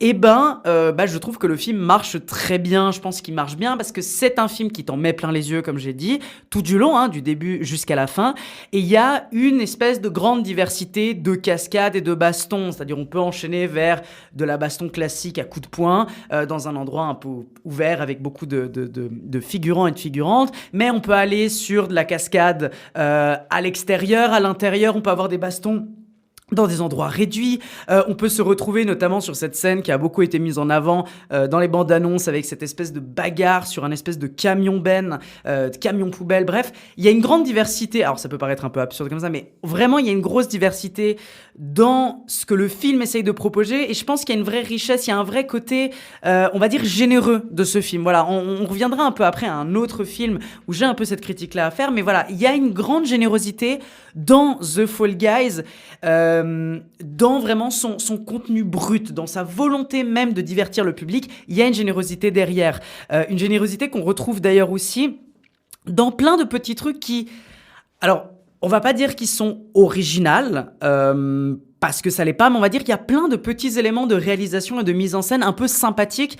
En fait, on sent qu'il y a plein de petits trucs visuellement intéressants pour essayer de varier ce qu'on voit à l'écran. Je pense notamment à cette espèce de scène sous une drogue un peu bizarre, dans une boîte de nuit, où tout a un côté un peu flashy, tout a un côté méga fluorescent un peu particulier, de jouer avec notamment le split screen dans une scène, donc ça apparaît d'un coup. Alors par moments ça peut sembler un peu forcé, par moments ça peut sembler un peu sortir de nulle part. Ça, je peux complètement le comprendre, et ça peut peut-être faire sortir des gens, ça peut faire sortir des personnes du film, mais en même temps, je trouve que d'un côté, ça parsème, encore une fois, le récit et la narration en général de petits éléments un peu originaux. En fait, on sent qu'il y a une volonté de faire un peu plus que simplement montrer des gens se taper dessus ou voir des gens exploser ou des explosions. On sent qu'il y a aussi une petite volonté de varier un peu ce qu'on veut mettre visuellement, et de réussir à gérer ce côté-là et de pas ennuyer le spectateur de bout en bout, en fait. Et un truc qui m'a assez surpris d'ailleurs aussi sur le film, c'est que déjà dans les épisodes passés, vous avez pu entendre à quel point il y a beaucoup de films blockbusters classiques, notamment Ghostbusters, que je reprenais plusieurs fois, où l'humour était juste catastrophique, où vraiment c'était une espèce de marvelisation, où l'idée c'était d'envoyer de la vanne toutes les 5 secondes et que c'était insupportable. Et j'étais convaincu que ce film-là allait être la même, parce que l'humour a une place importante dans ce long métrage, et pourtant, Assez étonnamment, je trouve le film extrêmement drôle en fait. Mais vraiment pas un humour raté. Je pense que vraiment c'est un humour qui marche bien, assez intéressant dans la structure, assez intéressant dans ce que ça essaye de proposer et en même temps, ça se match plutôt bien avec ce que tu essayes de faire en fait. Je trouve vraiment qu'il y a une vraie maîtrise dans l'ensemble à ce niveau-là et tu passes un vrai bon moment de divertissement. Maintenant, faut être très clair sur un truc, c'est un film qui est quand même un peu teubé. Mais qui est même très teubé par moments. Je pense notamment à son scénario qui est un peu débile, hein, vraiment. C'est un truc qui peut être résumé sur un post-it. C'est je suis cascadeur, y a ma pote / copine qui a des problèmes. Je vais essayer de l'aider. Point. Et encore, je pense que là, je l'ai résumé encore de manière encore plus stupide que ce que le film pourrait résumer. Mais bref, c'est assez stupidement un peu con-con. C'est assez naze, voire un peu osef en termes d'histoire, de narration. Enfin, c'est d'un classique pur et c'est pas spécialement intéressant. Mais en même temps, ça reste un film fandard en fait. Encore une fois, je pense que c'est un peu le terme qui va revenir plusieurs fois dans cette critique, enfin dans cette petite analyse, c'est que ça veut être juste un film de divertissement et c'est un pur film de divertissement. Mais c'est un pur film de divertissement qui est généreux, qui a vraiment un film qui va te donner ce que tu as envie de voir et pas essayer d'entrer dans une catégorie qu'il n'est pas ou d'essayer de proposer quelque chose qu'il n'arrive pas à proposer. Et d'ailleurs, en parlant de trucs, en tout cas d'éléments de proposer, moi ce que j'aime aussi un peu dans ce film qui est très grandiloquent, c'est que c'est aussi un film qui transpire l'amour du cinéma. D'une certaine manière, c'est un film qui est un hommage envers toutes ces petites mains qui travaillent dans l'ombre sur les plateaux. Il y a plein de scènes qui en parlent de ce truc-là, il y a plein de scènes qui essaient de montrer ces personnes qui sont en train de bosser sur les FX, ces personnes qui sont en train de bosser sur les effets pyrotechniques sur le studio, ces personnes qui courent d'un endroit à l'autre du plateau pour essayer que tout marche bien avec ce côté aussi un peu chaotique. Alors c'est peut-être pas les trucs qui sont le plus mis en avant, je pense pas que c'est un fond du film. Par contre, je pense vraiment, et ça se sent, le film transpire cette volonté de rendre hommage notamment directement au métier des cascadeurs. Alors justement, je parlais de Ryan Gosling et donc l'importance que le mec a mis dans ce projet, mais on sait que Ryan Gosling a un grand amour envers les cascadeurs et je pense notamment à un truc un peu rigolo dans le film où le film fait référence à directement une phrase que Ryan Gosling a prononcée dans une interview et qui avait fait assez, enfin pas polémique, mais en tout cas qui avait fait parler, à savoir qu'il se battait pour qu'aux Oscars il y ait une statuette qui soit donnée tout simplement aux cascadeurs. Et dans le film, il y a littéralement cette réplique-là. Il y a littéralement un moment donné où un personnage veut dire mais attends, il y a pas de statuette aux Oscars pour les cascadeurs. Et Ryan Gosling, tu le sens faire une tête un peu déçue. Et tu sens qu'il y a un peu ce petit clin d'œil, il y a un peu ce petit tacle entre guillemets, enfin ça, on peut pas vraiment appeler ça un tacle, mais il y a ce petit pic envoyé en mode rappelons l'importance de ces personnes-là, rappelons l'importance de ce rôle au sein du cinéma qui est extrêmement important. Et en même temps, en parlant toujours de cet amour de cinéma, enfin l'amour en tout cas pour le cinéma que, à mon sens, le film arrive à transporter, il y a un nombre incalculable de références. Alors, par moments, elles peuvent être forcées, mais dans l'ensemble, je trouve que ça match plutôt bien. On va dire qu'il y a une espèce de juste milieu. Mais en tout cas, il y a un peu ce truc de personnages qui vont se comparer à tel méchant dans un film, ou des personnages qui vont faire référence à un autre film, ou justement les deux personnages amis, donc Ryan Gosling et son pote, qui vont régulièrement faire des citations de films et vont essayer de retrouver le film dans lequel cette citation est. Alors, c'est jamais des films très compliqués, hein, bien évidemment. Mais dans l'ensemble, ça apporte un petit truc sympathique et ça donne encore un petit élément humoristique qui marche bien, qui matche bien. Enfin bref, c'est vraiment pas un grand film. Je pense vraiment pas que c'est un grand film. Par contre, je pense qu'il remplit en fait son cahier des charges qu'il est censé être, à savoir, je veux divertir mon public dans les salles de cinéma, je veux faire vivre à mon public un moment de kiff, et je trouve que ça marche bien. Et franchement, quand je regarde un peu la filmographie du coup de David Leitch, qui est normalement pas une filmo qui me plaît en fait, la plupart de ses films ne m'intéressent pas, et notamment Deadpool 2 que j'ai déjà pu vous dire dans cette émission tout le mal que j'avais.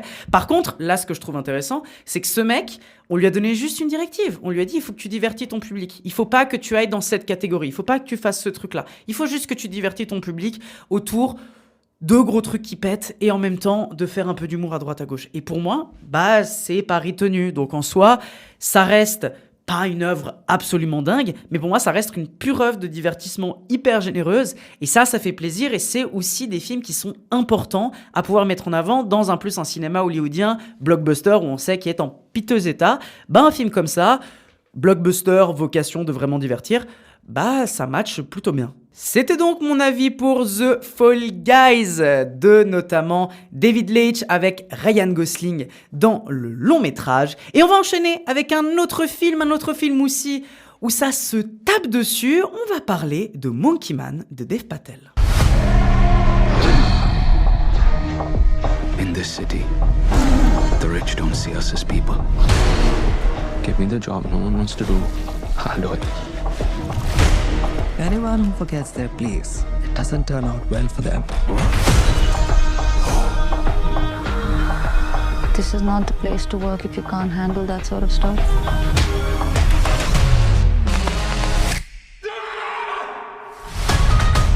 Every day, I've prayed for a way to protect the weak. I've got an answer to every prayer. I call her Nikki. Minaj, big bumper, nice headlights. Let's boogie!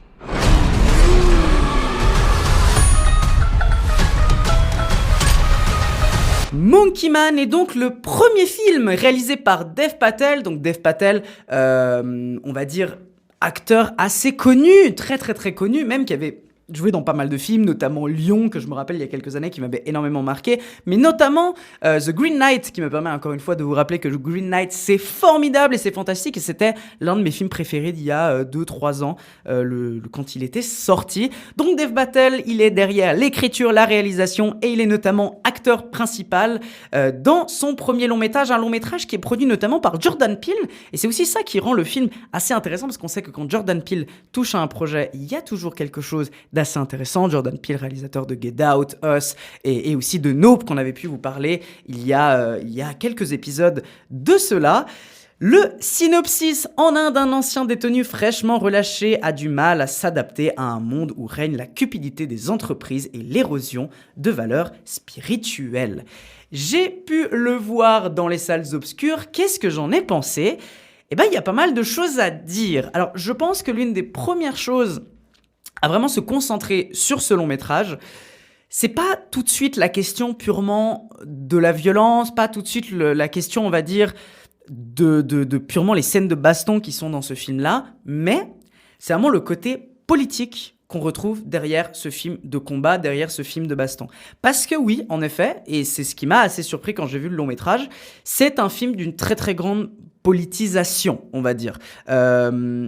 Et c'est assez rare pour le souligner, et je pense que c'est du coup assez important de le noter, parce qu'en fait, le film se centre énormément sur cet antagonisme entre le peuple qui est appauvri, il y a une souffrance, il y a une domination et une précarisation en Inde. En plus, évidemment, c'est pas moi qui va vous renseigner sur la condition en Inde et les grandes différentes inégalités qu'il y a en Inde.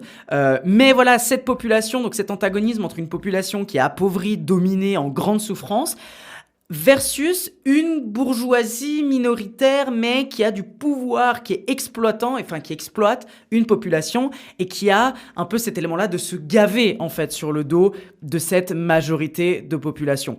Et en fait, le tout aborde cette question d'antagonisme de classe, de lutte du peuple face aux riches et au pouvoir, qui en fait est interprétée par Dev Patel, qui du coup est le Monkey Man, comme le titre l'explique, mais justement cette personnalité qui puise d'ailleurs dans le terroir, enfin pas dans le terroir, mais en tout cas dans la culture indienne, c'est une représentation de cette violence populaire, c'est une représentation en tout cas une défense de ce peuple qui va aller s'opposer à cette bourgeoisie, à cette classe dominante, à ces personnes qui ont du pouvoir au sein de la société indienne. Et en même temps, ça aborde pas mal d'autres choses, ça aborde aussi la question... Donc en plus de la question des richesses, mais ça aborde aussi la question de la religion en politique, un truc assez important, et notamment en Inde, la question de la religion, de comment la religion peut être instrumentalisée à des fins politiques et afin de protéger un certain pouvoir. Bref, c'est quand même un film qui a une vraie volonté, alors je dirais peut-être pas une analyse marxiste, parce que ça me semble un peu too much de le dire, mais par contre, il y a vraiment cette volonté de montrer ces extrêmes, ces vrais antagonismes, et cet antagonisme de classe et l'idée en fait de résistance populaire dans lequel le film y baigne, ça reste un truc plutôt sympathique. C'est assez rare d'ailleurs dans ce genre de long métrage, et en même temps, c'est très très cool. Et en même temps, ce qui rend le film d'accord plus intéressant, c'est que c'est tout cet antagonisme, toute cette réflexion autour des questions de pauvreté et d'antagonisme. En fait, c'est une parabole directe de la situation de l'Inde concrètement aujourd'hui, avec une extrême droite au pouvoir, une extrême droite qui protège les inégalités, qui joue de la religion pour instrumentaliser et pour essayer de manipuler des personnes. Bref, ce film en fait fait une critique directe et assez concrète de la situation de l'Inde aujourd'hui, en mettant même en avant dans le long métrage la question de certains gourous d'extrême droite, certaines personnalités politiques d'extrême droite qui vont être mises en avant là-dedans, qui vont essayer de reprendre la question culturelle, la question du terroir, de la question de l'identité, et comment justement le personnage de Monkey Man, de Dev Patel, va essayer d'incarner quelque chose d'autre, quelque chose qui est aussi ancré dans la culture indienne, même dans la culture populaire, mais qui en fait quelque chose de radicalement différent, qui en fait un objet de lutte, qui en fait quelque chose de très très intéressant à plein de niveaux. Et surtout que ce film, pour rester sur un rapport assez politique, c'est un film qui a eu des problèmes en Inde, parce que notamment Netflix Inde n'a pas voulu le prendre. Netflix aussi, il me semble, Netflix de base n'a pas voulu le prendre parce que ils avaient peur de se fâcher avec le public indien et d'avoir la censure qui leur tombe dedans. Mais ou dedans, dehors, bref, vous voyez, mais en tout cas, ça leur tombe, par là, ça leur tombe dessus en tout cas. Mais c'est un film qui politiquement est assez intéressant. Alors, c'est pas non plus le but du film. Enfin, il y a plein d'autres choses en fait que le film essaye de faire, et je pense que cette espèce de petite couche qui se met dans le long métrage est intéressante, et je pense que c'est un des trucs qui m'intéresse le plus là-dedans. Maintenant, après derrière, pour aller plutôt dans la question purement de comment fonctionne le film, faut dire que déjà le film visuellement est très beau. Je trouve que visuellement, en termes d'imagerie, en termes de lumière, en termes de jeu de couleurs, en termes de mise en scène, il y a plein de trucs. C'est très inspiré, je trouve. Et encore une fois, il y a plein de visuels qui circulent sur les bandes annonces, sur la photo, certaines photographies qui ont été diffusées dans les communications officielles, dans la publicité, dans le marketing. Et on voit tout de suite que visuellement, le truc est très beau, en fait, est très très beau. Pareil pour la question de la musique. Je trouve que la musique est très bien maîtrisée, qui accompagne super bien l'action. Ça crée en plus en même temps des petits éléments de ton humoristique qui marchent super bien. Mais en plus de tout ça, en plus de la qualité de Dev Patel dans ce film, en plus des scènes de combat qui marchent bien, moi j'ai un peu un gros problème avec ce film, et c'est là où je disais que j'ai un peu cette différence avec The Fall Guys, c'est que je trouve que Monkey Man n'est pas assez généreux comme film d'action, et notamment dans sa violence décomplexée. Moi je trouve que il a un peu le cul entre les deux chaises, c'est-à-dire par moments, on sent qu'il a envie d'être cette espèce de film à la ressemblance de John Wick, à vouloir être full bourrin et de vouloir bien taper, de vouloir faire des grosses scènes hyper violentes, de grosses bastons hyper jouissifs, et en même temps, dans la grande majorité du film, c'est pas tellement le cas. C'est vraiment pas tellement le cas. Et en fait, le moment où on retrouve le mieux ce truc-là, c'est surtout à la fin du film. Où, à la fin du film, c'est là où ça pète vraiment, donc là, cette espèce de dernier arc, où vraiment ça pète, où vraiment on est dans ce truc de violence décomplexée, et dans cette espèce même de jouissance, en fait, de cette violence, de cette chorégraphie plutôt de la violence, dans la manière dont c'est filmé. Là, ça marche super bien. Et là, vraiment, il y a un côté hyper prenant, hyper cool à suivre le long métrage, à vraiment avoir un vrai ressenti derrière qui est hyper génial. Mais tout le reste du long métrage, à part un peu au début, mais tout le reste du long métrage, j'ai quand même tendance à trouver qu'on reste un peu trop sur sa fin. Voilà, on reste un peu trop sur sa fin. Et on sent en fait que la finalité du film, il y a un peu ce truc où Dev Patel lâche un peu les chiens, où c'est là où vraiment ça va péter, mais tout le reste du film, ça l'est un peu moins. Et même s'il y a des trucs assez intéressants dans le long métrage, je pense notamment à cette scène que beaucoup de gens, enfin en tout cas tout cet arc qui a beaucoup été abordé par pas mal de personnes, sur cette question où le personnage de Dev Patel va se planquer dans un temple d'une certaine communauté en Inde, qui est en fait une communauté de personnes trans, et justement tout cet arc-là est assez intéressant, mais en même temps, encore une fois, ça perd ce côté purement généreux dans la violence qui veut être montrée, dans justement le fond même de ce que tu veux faire, à savoir un film de combat. Ça perd un peu de ce truc-là, mais dans l'ensemble, vraiment dans l'ensemble, je pense que Monkey Man est un film très cool, mais vraiment très très cool à plein d'instants, et c'est surtout un film de baston qui sort énormément des codes classiques. Je pense notamment, il y a une référence directe à John Wick dans le long métrage, où un personnage va dire tu veux un truc à la John Wick, et le personnage de Dev Patel va dire non, moi je veux un truc de plus petit mais plus efficace, un peu différent. Et je pense que métaphoriquement cette phrase est assez intéressante, c'est-à-dire oui, tu veux d'une certaine manière ressembler un peu, mais tu veux complètement t'en détacher d'une certaine manière aussi, à en faire quelque chose d'autre et surtout à en faire quelque chose de plus politique. Et je pense que c'est ça un peu le cœur du film, c'est ça qui rend le film assez intéressant, c'est vraiment le côté politique que le film aborde, tout en, enfin disons, c'est la question d'un film de baston en y rajoutant un côté politique et en y rajoutant une couche de réflexion, de lutte, une réflexion d'antagonisme, etc., etc. Et ça rend le film assez intéressant, ça rend le film cool à regarder, malgré ses petits défauts à droite à gauche, comme j'ai pu déjà un peu le dire.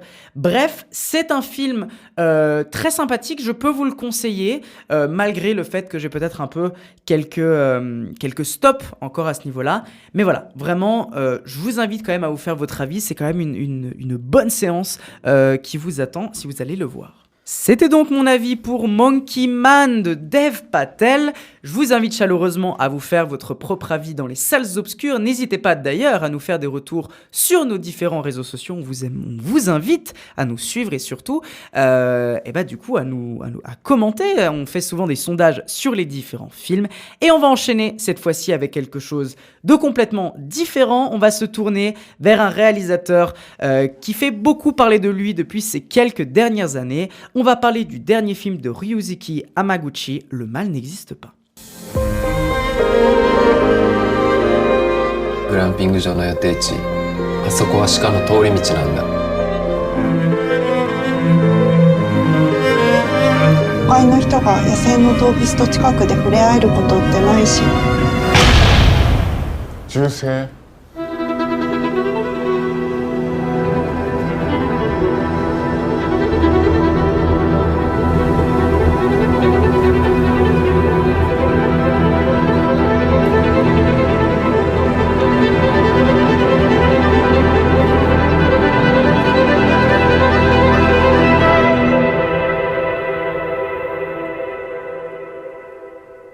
Le mal n'existe pas est donc le dernier film de ce réalisateur japonais qui avait notamment réalisé Drive My Car il y a quelques années, ou Contes de hasard et autres fantasy, qui était son dernier, du coup, avant celui-là, que tu avais pu les voir, il me semble, les deux, si je me rappelle bien. J'ai vu les deux. Oui, tu en avais pensé quoi, mon Romain ? Non, alors Drive My Car, je l'ai vu fin 2021, donc ça commence à dater, et je n'ai pas vraiment de souvenir, si ce n'est que c'était vraiment long et vraiment lent, mais pour autant pas chiant, quoi. Enfin, c'était juste une expérience, un peu un truc qu'il fallait se laisser emporter. Et d'ailleurs, il a beaucoup été récompensé, comme quoi, voilà. Et Conte de l'amour et du hasard, je crois, ou du hasard et autres, des fantaisies. Ça, je l'ai vu aussi. J'ai un peu moins aimé. C'est un truc qui est fait en 3 parties, en fait, 3 histoires plus ou moins séparées. Et oui, c'est quand même des bons films. Enfin, celui-là est un bon film, mais il n'y a pas. C'est un truc un peu mineur quand même par rapport à Drive My Car et par rapport à Le mal n'existe pas, du coup. En tout cas, des films qui avaient énormément fait parler d'eux et qui avaient beaucoup fait découvrir, on va dire, au grand public ce réalisateur japonais. Et il nous revient du coup avec Le mal n'existe pas, dont le synopsis est assez simple. Takumi et sa fille Anna vivent dans le village de Mizubiki, près de Tokyo. Comme leur aîné avant eux, ils mènent une vie modeste, en harmonie avec leur environnement. Le projet de construction d'un camping glamour dans le parc naturel voisin, offrant aux citadins un échappatoire tout confort vers la nature, va mettre en danger l'équilibre écologique du site et affecter profondément la vie de Takumi et des villageois. Roman, tu as pu voir le film, qu'est-ce que tu en as pensé ? Quel est ton avis sur ce long métrage ? Oui, alors déjà, je l'ai vu il y a plus de 3 mois au festival Black Movie à Genève, donc un peu en avant-première, donc mes souvenirs sont flous, c'est très clair. Ce que je peux en dire déjà, c'est que déjà il est beaucoup moins long que Drive My Car, qui durait 3 heures, plus de 3 heures. Là on est sur un 1h45, donc c'est déjà beaucoup plus accessible. Je pense, en termes de grand public, il n'y a pas cette barrière un peu de la longueur. C'est un film très comme il sait faire, en fait. C'est très apaisant, c'est très en apparence c'est très doux, c'est très lent, mais en même temps il y a une espèce de violence un peu derrière, un truc très je sais pas vraiment comment dire, mais très fort et très violent. Et là en plus on le ressent à la fin. Enfin, à la fin il y a un espèce de twist un peu qui va dans cette direction-là, mais c'est très maîtrisé dans le sens où même si on sait très peu en fait des personnages, ou enfin ça vient un peu comme ça par petites touches, on ressent un truc un peu plus grand derrière. C'est-à-dire qu'il y a les personnages, mais il y a quelque chose de plus grand, il y a des thématiques plus grandes qu'eux. Et justement sur ces personnages, un truc que j'ai aimé, alors là je plonge dans mes souvenirs, mais Le début du film, on est vraiment sur ces deux personnages, le père et sa fille, donc Takumi et Anna, et ça se concentre sur leur vie dans ce petit village. Et après, il y a ces deux un peu attachés de presse de ce projet de camping glamour, le glamping. Le glamping. Tout simplement le glamping, qui débarque, et du coup, on va sur cette opposition-là. Et en fait, ce que j'ai beaucoup aimé dans le film, c'est que ces deux personnages-là, attachés de presse, sont pas juste, disons, mis en relation avec le père et sa fille, ou avec le village. En fait, il y a vraiment des grands moments où c'est juste eux, et c'est juste les deux attachés de presse qui parlent, et en fait, ça devient... En fait, disons, le point de vue principal du film évolue, c'est-à-dire qu'au début, on est vraiment sur le père et sa fille, après, il y a ces deux personnages-là, et c'est pas juste des seconds rôles, en fait, ça devient vraiment des personnages principaux, et ça, j'ai beaucoup aimé. En plus, c'est fait de façon très fluide, où c'est pas un truc coupé avec genre 3 actes, tu vois, ça se fait, c'est une transition vraiment cool. Et... Sinon, je me souviens que la musique était vraiment aussi un truc. C'est le même gars qui a fait la musique de ça et qui a fait la musique de Drive My Car, qui s'appelle Eiko Ishibashi. Mm-hmm. Voilà. Et non, sinon, c'est un peu dur de s'en souvenir vraiment, mais j'en ai vraiment un très très bon souvenir en tout cas. Mm. C'est un film qui garde un peu la même esthétique qu'avaient les deux autres films qu'il avait pu réaliser. Beaucoup de personnes revenaient sur cette idée qu'il y a un certain contrôle du cadre, il y a une certaine maîtrise de la mise en scène. C'est sublime, hein, il y a vraiment visuellement une volonté de créer quelque chose avec la couleur, avec les visuels. Est-ce que ça aussi un truc que tu as pu ressentir c'est justement, alors, le travail sur la photographie, et particulièrement vu qu'on est vraiment dans la nature et dans des paysages très purs en fait. Beaucoup d'animaux aussi, la forêt, ce genre de paysages-là. Là où Drive My Car, c'était quand même un petit peu plus en ville, c'était un peu plus urbain. Là, ça marche vraiment. En fait, on sent aussi qu'il sait filmer ça et que c'est pas juste un cinéaste un peu plus urbain. Genre, il sait aussi, quand il y a des forêts à filmer, il les filme, c'est carré, quoi. On est content. Mais oui, ça, et l'autre truc que je voulais dire, mais là, je l'ai oublié du coup. Mais enfin, bon, dans l'ensemble, un excellent film, vraiment, qui reste en plus. Il y a quand même des moments ou des scènes justement, ou même des moments de dialogue, parce que les dialogues sont aussi un gros point fort, c'est vraiment le fait que... Enfin, les dialogues sonnent très naturels, et en même temps, c'est un film, quoi. Enfin, c'est pas un documentaire, et c'est pas vraiment filmé de façon naturaliste, mais il y a un truc dans les dialogues qui fait que tu t'y retrouves, et tu les... Ouais, tu te sens avec eux, tu te sens inclus dans le truc. Mais dans le sens parce qu'il y a une espèce de côté très intimiste, tu dis, oui, dans la voilà, mais discussion même juste entre les très personnages. juste en fait, et très. En fait, tout est maîtrisé. C'est un peu le mot qui revient, mais c'est que chaque aspect, rien n'est laissé au hasard, j'ai l'impression. Mm-hmm. Et vraiment, chaque aspect est un peu ciselé, et t'as un peu le meilleur de tous les aspects du cinéma. Et oui, vraiment un gros coup de cœur. J'aurais bien aimé le revoir. Là, j'ai pas eu le temps malheureusement, mais j'aurais bien aimé le revoir parce que je pense que c'est un film aussi qu'on peut revoir, qui s'apprécie toujours autant. Donc voilà. N'hésitez pas, vraiment. C'était donc l'avis de Roman sur Le mal n'existe pas. Et on va revenir à quelque chose de complètement différent. On va se tourner vers cette fois-ci un biopic musical. On va s'intéresser à la vie de Amy Winehouse avec Back to Black. From primary school to sell-out concerts. It's going to happen one of these days. Voice like yours, got to. Well, it's one of the best I've ever heard. That's my daughter. That's my Amy. I met someone tonight. Stay lucky, Amy. Got an eye for the bad boys.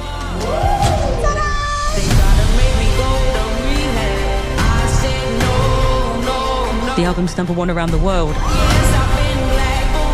The highest charting album from a British female artist in the US. Back to Black est donc le biopic qui retrace la vie de Amy Winehouse, réalisé par Sam Taylor Johnson, un nom peut-être que vous ne connaissez pas, mais que très probablement vous avez soit déjà vu, soit vous connaissez l'une de ses œuvres, parce que c'est la réalisatrice qui avait pu réaliser l'adaptation de 50 nuances de Grey sur grand écran, un film qui a été évidemment unanimement, adoré, si je peux être plutôt taquin, on va dire. Non, un film qui a reçu des critiques très très virulentes.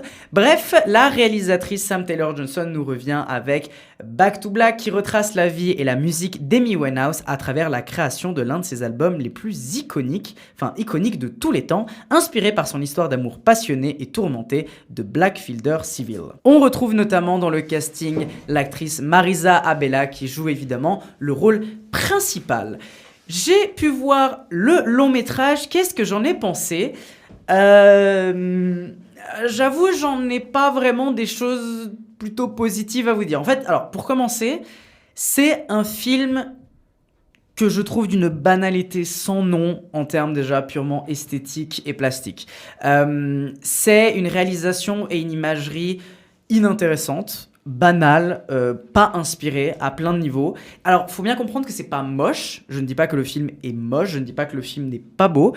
Ce que je dis par contre, c'est que c'est plat et inintéressant au possible. Vraiment, il n'y a rien qui s'échappe en fait de l'image. Il n'y a rien de pertinent qui sort de l'imagerie du long métrage. Et en fait, c'est un peu tout déjà là où ça va se concentrer quelque chose. C'est qu'en fait, je pense que quelqu'un qui verrait le film de manière un peu extérieure, à part à quelques moments, si je peux déjà quand même lui trouver une petite qualité, je pense que oui, visuellement, de temps en temps, à quelques moments clés, on peut avoir un truc intéressant qui va en sortir, peut-être quelque chose un peu lumineux, quelque chose avec une certaine lumière. Ok, mais dans l'ensemble, c'est plat, c'est pas intéressant. Et en fait, le film n'a pas vraiment vocation à dire quelque chose à partir de son image. Vraiment, il n'y a rien qui transpire de l'image, il n'y a pas une volonté de parler avec l'image, il n'y a pas une volonté de raconter quelque chose, il n'y a même pas une volonté de vraiment faire de la belle imagerie, à mon sens, à ce niveau-là. Tout est assez banal et assez classique, notamment même dans un espèce de biopic. Par contre, ce qui est le plus intéressant, je pense, dans ce film, c'est le fond. Et c'est là où, en fait, on a un très, très gros problème. Parce que moi, je vous invite, en vrai, chaleureusement, à vous intéresser à la vie d'Amy Winehouse, qui est quand même une chanteuse qui est passionnante à plein d'aspects, qui est quelqu'un d'incroyable à plein d'aspects. Mais le problème du film, c'est deux choses. Le premier, c'est que le film raconte rien. C'est-à-dire qu'il y a toujours moyen de raconter quelque chose, il y a toujours moyen de trouver une morale derrière l'histoire d'un personnage. Là, le film ne raconte rien. Il n'y a pas une vocation, il n'y a pas une volonté de raconter quelque chose, il n'y a pas une volonté de transmettre quelque chose. Et c'est là où, en fait, moi, le film, je le trouve très problématique, c'est qu'en fait, le film illustre complètement la relation toxique qu'a eu Amy Winehouse avec son copain de l'époque. Or, c'est justement cet élément-là qui est un des trucs les plus intéressants et les plus importants dans la vie de cette chanteuse. Je me demandais justement comment ça allait être traité. Et moi, c'est justement ça le problème que j'ai avec ce film, parce qu'en fait, pour ceux et celles qui ne connaissent peut-être pas trop la vie d'Amy Winehouse, c'est une chanteuse extrêmement talentueuse qui est tombée dans une spirale autodestructrice, mais en grande partie à cause de son copain de l'époque, qui était un mec toxique, manipulateur, qui ne pensait qu'à sa gueule. Bref, c'était vraiment la quintessence de tous les red flags que tu pouvais trouver. C'était ce mec-là. Et en fait, l'histoire de la chanteuse est passionnante parce que c'est passé d'une femme qui était une femme indépendante, incroyablement talentueuse, etc., à l'arrivée dans sa vie de l'amour de sa vie, d'une certaine manière, de quelqu'un qu'elle est tombée mais folle amoureuse. Et ce mec donc un mec toxique, manipulateur, qui va détruire l'une des plus talentueuses chanteuses du XXIe siècle. Et ça, c'est ça qui est intéressant dans l'histoire. C'est ça, normalement, qui devrait être au centre de ton récit.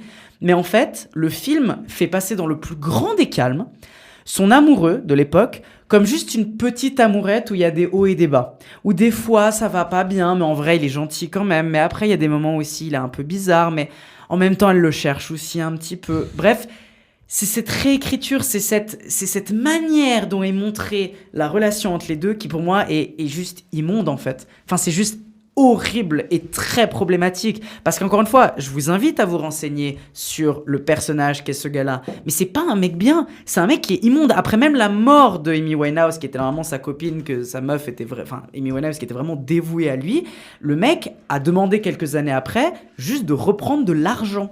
S'en fout de sa meuf, juste il voulait l'oseille de Amy Winehouse. Ce qui est juste incroyable. Et le fait est que le positionnement du film est de éluder d'une certaine manière la toxicité de ce film, me fait dire qu'il y a vraiment un problème. Et ce qui me fait encore plus dire qu'il y a un problème de positionnement politique du film, c'est notamment au milieu du film, on a littéralement un petit acte antiféministe qui se retrouve en fait qui se retrouve au milieu du long métrage. C'est-à-dire qu'il y a littéralement une scène où la réalisatrice, parce que la réalisatrice a bossé évidemment beaucoup sur le projet et dirige derrière le truc, fait littéralement dire à Amy Winehouse qu'elle est contre le féminisme au milieu du truc. Alors que c'est hors propos, on s'en fout.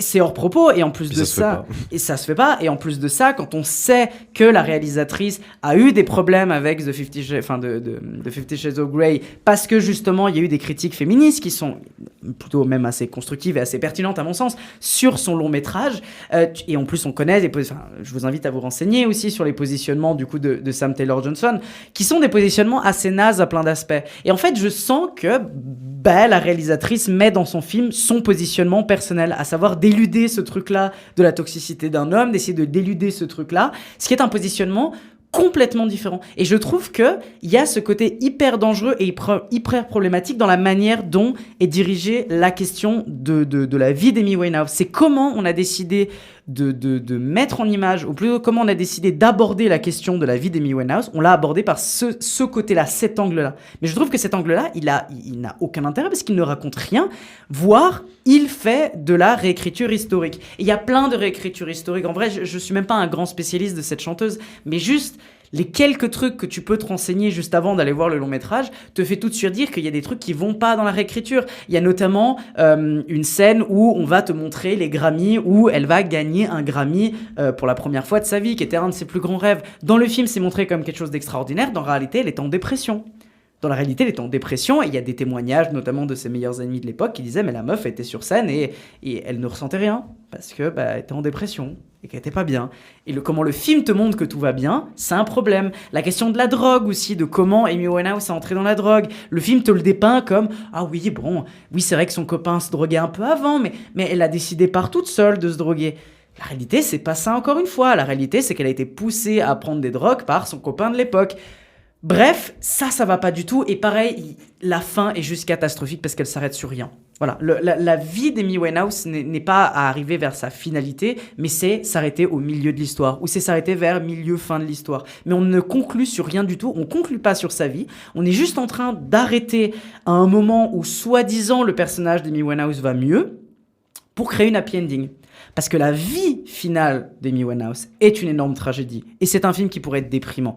Mais non, le film décide au lieu de arriver vers la tragédie de la fin de ce personnage-là, on va dire, non, en fait, on va créer une happy ending au moment où elle commence à aller un tout petit peu mieux. Alors qu'une semaine après, elle va retomber en dépression et elle va se donner la mort quelques semaines après. On peut peut-être faire un 2.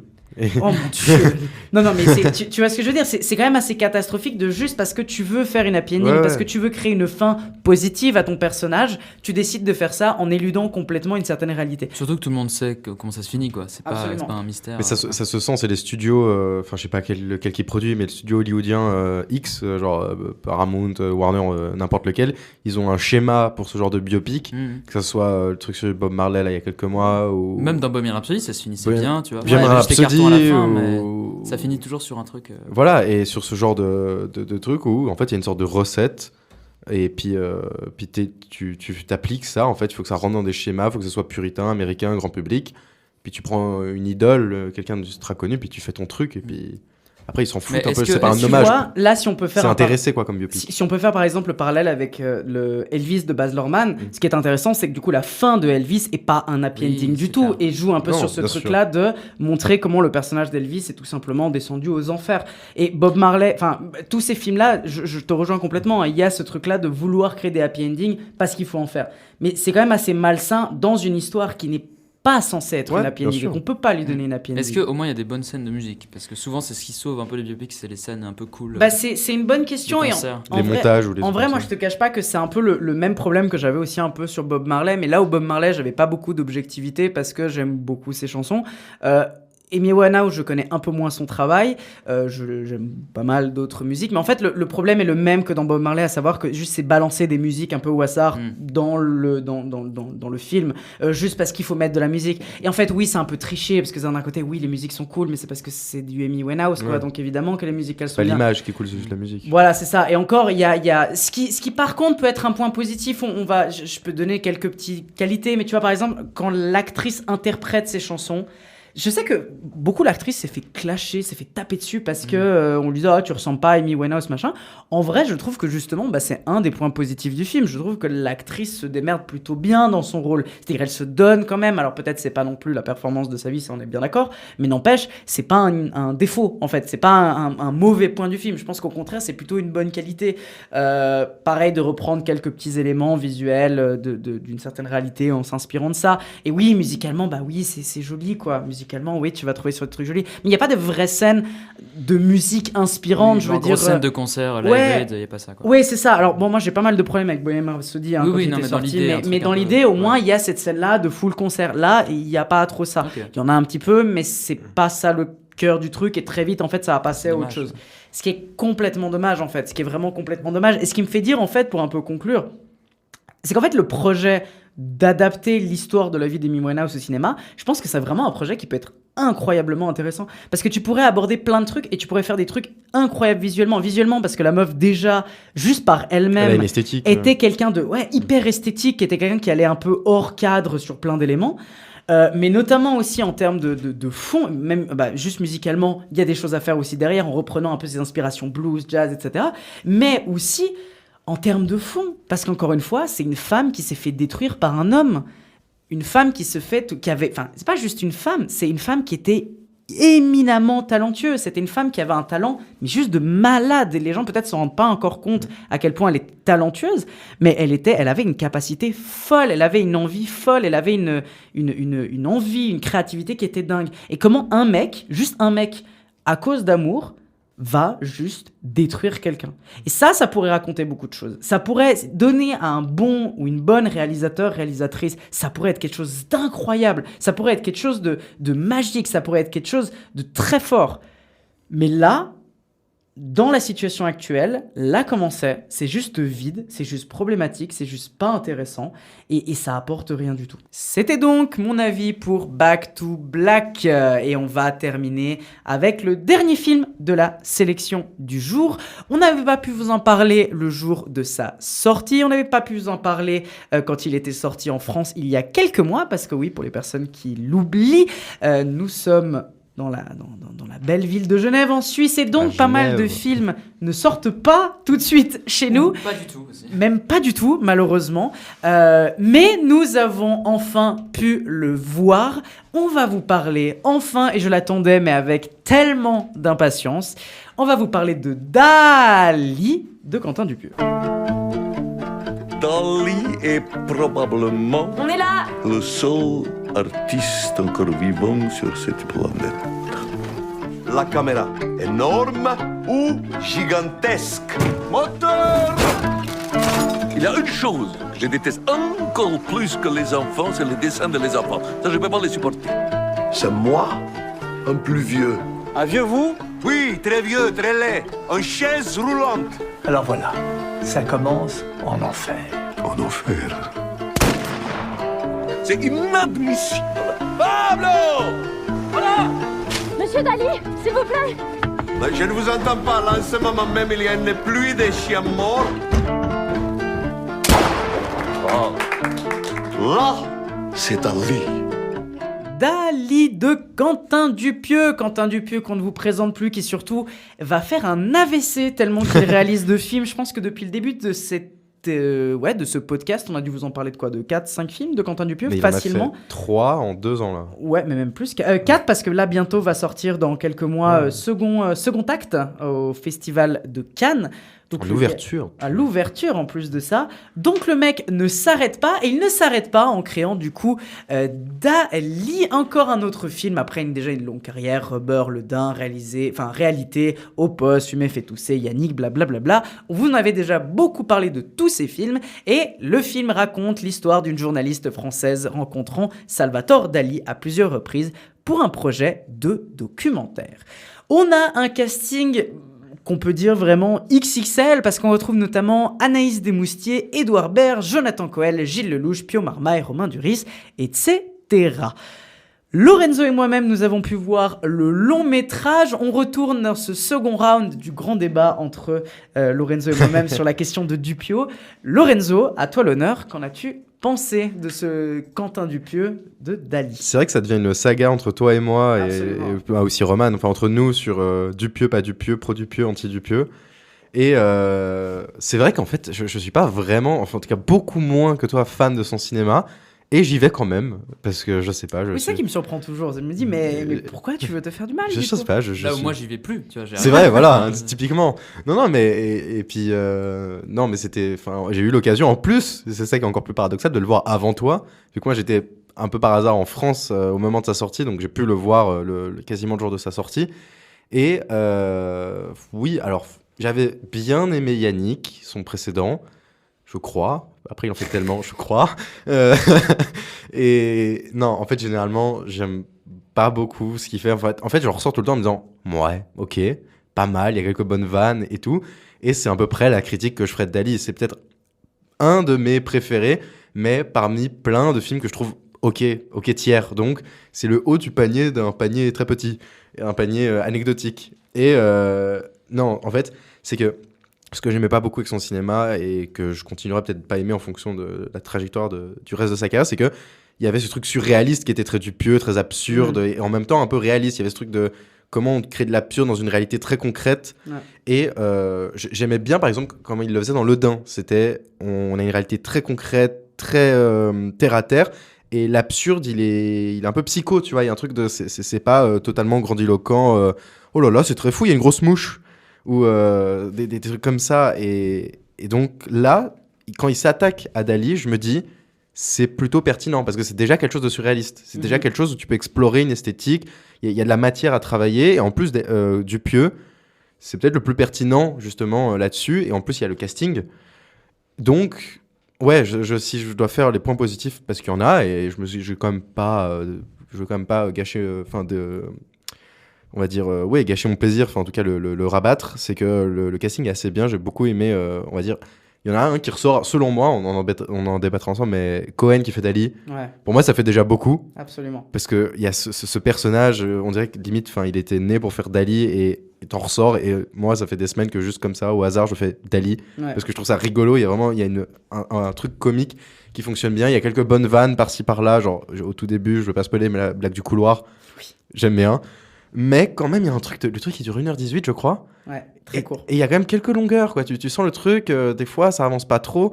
Puis, je vais pas du tout spoiler, on va dire, les effets scénaristiques et les petites loupes qui se passent. Je pense que c'est même très compliqué de spoiler. Enfin, d'un côté, oui, tu pourrais spoiler, mais les éléments, on va dire. C'est tellement un truc à vivre, en fait, d'un certain côté, que même si tu l'expliques, en vrai... Je peux pas spoiler les scènes, mais je veux pas gâcher, on va dire, les effets de loupes qui se passent, de trucs, de narration qui se passe en interne, qui devient pesant, en fait. Selon moi, c'est là où, en fait, je vais axer sur ce défaut-là. C'est que, en fait, moi, ce que j'aime pas beaucoup dans le cinéma, et surtout celui de Dupieux, c'est quand le film vient dire au spectateur, regarde, je fais un truc un peu absurde, mais c'est tellement absurde que ça en devient chiant. Et il y a des moments où les personnages eux-mêmes en ont marre de la scène, et il y a ce sort de second degré, un peu comme si on allait dire au spectateur de... Tu penses à la scène du rêve? Oui, le dîner. Ouais, je pense précisément au dîner qui revient plusieurs fois. En fait, il y a tout cet arc-là sur le dîner et du rêve, où je me dis, mais lâchez-nous avec ce truc. Et le film, il te dit... Ouais, je sais, t'as envie qu'on te lâche avec ce truc. Même le personnage, ils en ont marre. Tu veux qu'on passe à autre chose? T'inquiète, on va passer à autre chose. Et on passe pas à autre chose. Et puis il y a ce truc, mais merde, tout le truc de l'interview, elle est pas si mal. Une meuf qui veut faire une interview de Dali, et elle y arrive pas parce que Dali, il a un ego surdimensionné. Ça peut déjà faire un film en soi-même. Mais il y a ce truc en parallèle du rêve. Et en plus, le truc que je dis que je viens de dire à l'instant que j'aime bien, qui est l'interview, pendant les 15 minutes, un peu avant la fin, ça disparaît. Anaïs Desmoustiers disparaît, l'équipe de production disparaît, le personnage de Duris disparaît. Il y a un truc un peu absurde de Dali qui commence à un peu se questionner sur ce qu'il représente, sur son âge et sur qui il est. Ah, et en fait, oui, il y avait ce truc d'interview, ça existe en fait, c'est bon, vous inquiétez pas, l'interview elle existe, le film il se finit un peu sur une happy end, tout le monde il est content, tout le monde il est heureux. Et il y a ce truc de... Enfin, c'est un peu une critique qu'on a souvent eu avec Roman et qu'on a déjà eu l'occasion de dire dans ce podcast, mais Dupieux, on dirait qu'il a une bonne idée au départ, et que c'est vrai, il peut l'exploiter.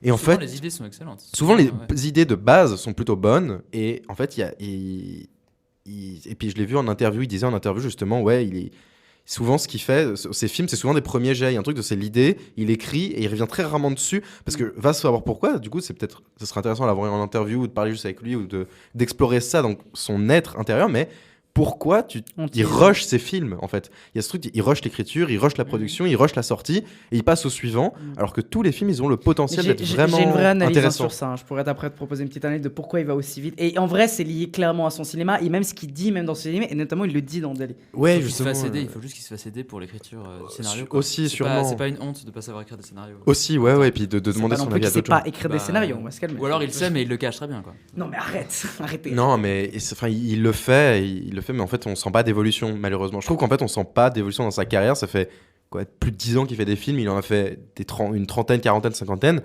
Et c'est tout le temps un peu la même soupe malheureusement. Il y a ce truc de c'est bien, c'est ok, je me marre, il y a quelques bonnes vannes, il y a quelques petits procédés intéressants, il y a quelques petits effets rigolos, mais il y a rien il y a pas une matière qui j'en ressens en me disant waouh, Dali c'était une vraie bonne comédie, j'ai passé un vrai bon moment, dingue, génial, extraordinaire. À un point en fait je retiens juste Cohen il fait super bien Dali et ça m'a beaucoup fait marrer. Quelques autres petites vannes, mais en plus pour parler du casting, je retiens Cohen, je retiens Edouard Baird, mais Pio Marmaille et Gilles Lelouch, ils sont anecdotiques. Ils sont surtout, moi je te dirais, alors c'est ce que je voulais aussi en revenir, je pense qu'ils sont en dessous. Ils sont en dessous. Alors, je te rejoins là-dessus. Ils sont moins bons, je trouve. Ils maîtrisent moins. Ouais. Parce qu'ils ont moins l'extravagance qu'ont déjà Cohen et Edouard Baird. Surtout que tu sens tout de suite, parce que vu qu'Edouard Baird et Jonathan, tu les vois, tu dis putain, c'est Dali. Enfin, tu sens qu'il y a vraiment ce côté de Dali. Oui. Et après, quand tu vois Gilles Lelouch, tu te dis, en fait, c'est Gilles Lelouch qui essaye de forcer pour ressembler à Edouard Baird qui le fait. Ouais. Mais du coup, ça marche pas. Et quand tu vois Pio Marmaille, qui apparaît, je crois, même pas énormément, il apparaît 2 ou 3 fois. Dîner encore. Et encore, oui, il apparaît vite fait lors du dîner. Et en fait, là aussi, tu te dis, en fait, c'est Pio Marmaille qui force pour essayer de ressembler à Gilles Lelouch, qui essaye de ressembler à Edouard Baird. Ouais. Et du coup, ça marche pas. Et c'est vrai que c'est un des défauts, je pense, du film que après je me permettrai de revenir. Mais c'est vrai que il y a une vraie différence dans l'acting, quoi. Malheureusement, parce qu'après, c'est pas un spoil non plus, mais Dali est interprété par plusieurs personnes en même temps. Oui, ça c'est vu même dans la bande-annonce. Voilà. C'est convenu, mais oui. Enfin, pour conclure vite fait mon avis sur Dali, c'est que le casting, Anaïs Desmoustiers, Romain Duris, pas du tout, du coup, et Edouard Baird et Cohen sont très bons.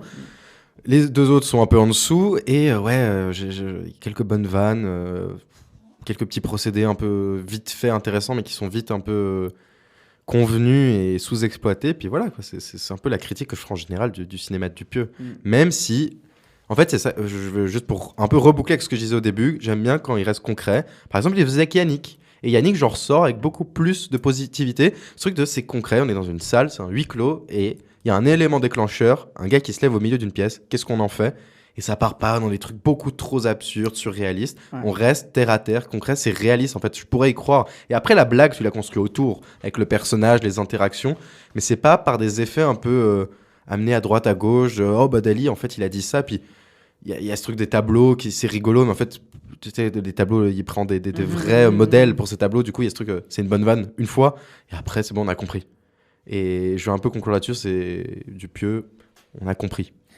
Je pense que c'est très intéressant parce que vraiment c'est toujours un peu le même débat et je pense que c'est ça qui est intéressant avec le cinéma de Dupieux, c'est que c'est vraiment un cinéma où soit tu t'intègres dedans, soit tu restes un peu à l'extérieur. Et il n'y a pas vraiment un entre-deux à trouver. Je pense que c'est vraiment certains types de cinéma qui sont très particuliers. Je me permets juste avant de venir, pour retourner sur Dali, faut comprendre que Yannick, alors moi qui est un assez grand fan de la carrière de Dupieux, qui a vraiment beaucoup regardé, qui s'est beaucoup intéressé à ce qu'il a fait, faut comprendre que Yannick est vraiment une anomalie au sein de son cinéma, non pas dans le processus, parce qu'en fait tout le cinéma de Dupieux, c'est un cinéma de l'absurde, mais c'est surtout un cinéma où l'absurde arrive d'un coup à cause d'un truc. C'est-à-dire, en gros, tout se passe bien dans le meilleur des mondes, et tout d'un coup, il y a une couille qui arrive, et bam, ça part. Dans Rubber, c'est ça. Dans Rubber, c'est tout va bien dans le meilleur des mondes, et tout d'un coup, il y a un coup de vent qui fait qu'il y a un pneu qui devient un tueur. Dans Le Dain, c'est un mec qui trouve une veste, et puis du coup, il décide de faire un film et de devenir un tueur. Et prend toutes les vestes du monde. Exactement. Dans Mandibule, t'en parlais. Une grosse mouche. Qui est peut-être pas le meilleur de Dupieux, même très loin de là. Mais tu vois, c'est un buddy movie. Tu sais, c'est un truc de film un peu comique entre potes. Mais tout d'un coup, t'as une grosse mouche au milieu.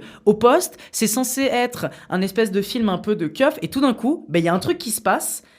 Et tu vas dans un monde complètement absurde, dans un truc qui est complètement hors réalité, un truc qui est complètement bizarre. Et c'est toujours un peu ça le cinéma de Dupieux. Et Yannick est aussi là-dedans, seulement que Yannick... Mais vrai, il y a une cave où quand il va, tu remontes dans le temps. Exactement. Mais Yannick, ce qui est intéressant, c'est qu'en fait, il réduit le dispositif à son maximum. C'est-à-dire, c'est le film de Dupieux, qui c'est pour ça qu'à mon avis te plaît aussi beaucoup, et que moi aussi, l'année passée, c'était un de mes films préférés, donc voilà. Mais pour dire que c'est un film qui réduit le dispositif à son maximum pour aller au truc le plus simple, mais en gardant toujours cet élément d'absurdité. Maintenant, pour revenir à quelque chose d'encore un peu plus large, je te dirais que Dali est la continuité de Yannick, mais en moins pessimiste. Et j'expliquerai un peu après le truc après, mais en gros, pour dire que en fait, je pense que c'est typiquement le genre de film où tu vas aimer Dupieux, tu vas aimer Dali. Si tu n'aimes pas Dupieux, tu aimeras beaucoup moins Dali sur plein d'aspects. Sur l'expression artistique, le lien entre Yannick et Dali. Non, mais sur le fond. Oui. Si tu veux, je peux déjà aborder la question du fond. Mais en fait, ce qu'il faut comprendre dans Dali, et ce qui était déjà aussi un peu compréhensible dans Yannick, c'est qu'en fait, Yannick et Dali sont des odes à la création. C'est-à-dire, c'est des films qui appellent à la création, qui disent qu'il faut que tu crées. Peu importe ce que tu crées, peu importe ce que tu fais, peu importe quand, il faut créer. Parce que c'est la seule chose qui te reste, c'est de créer. Créer.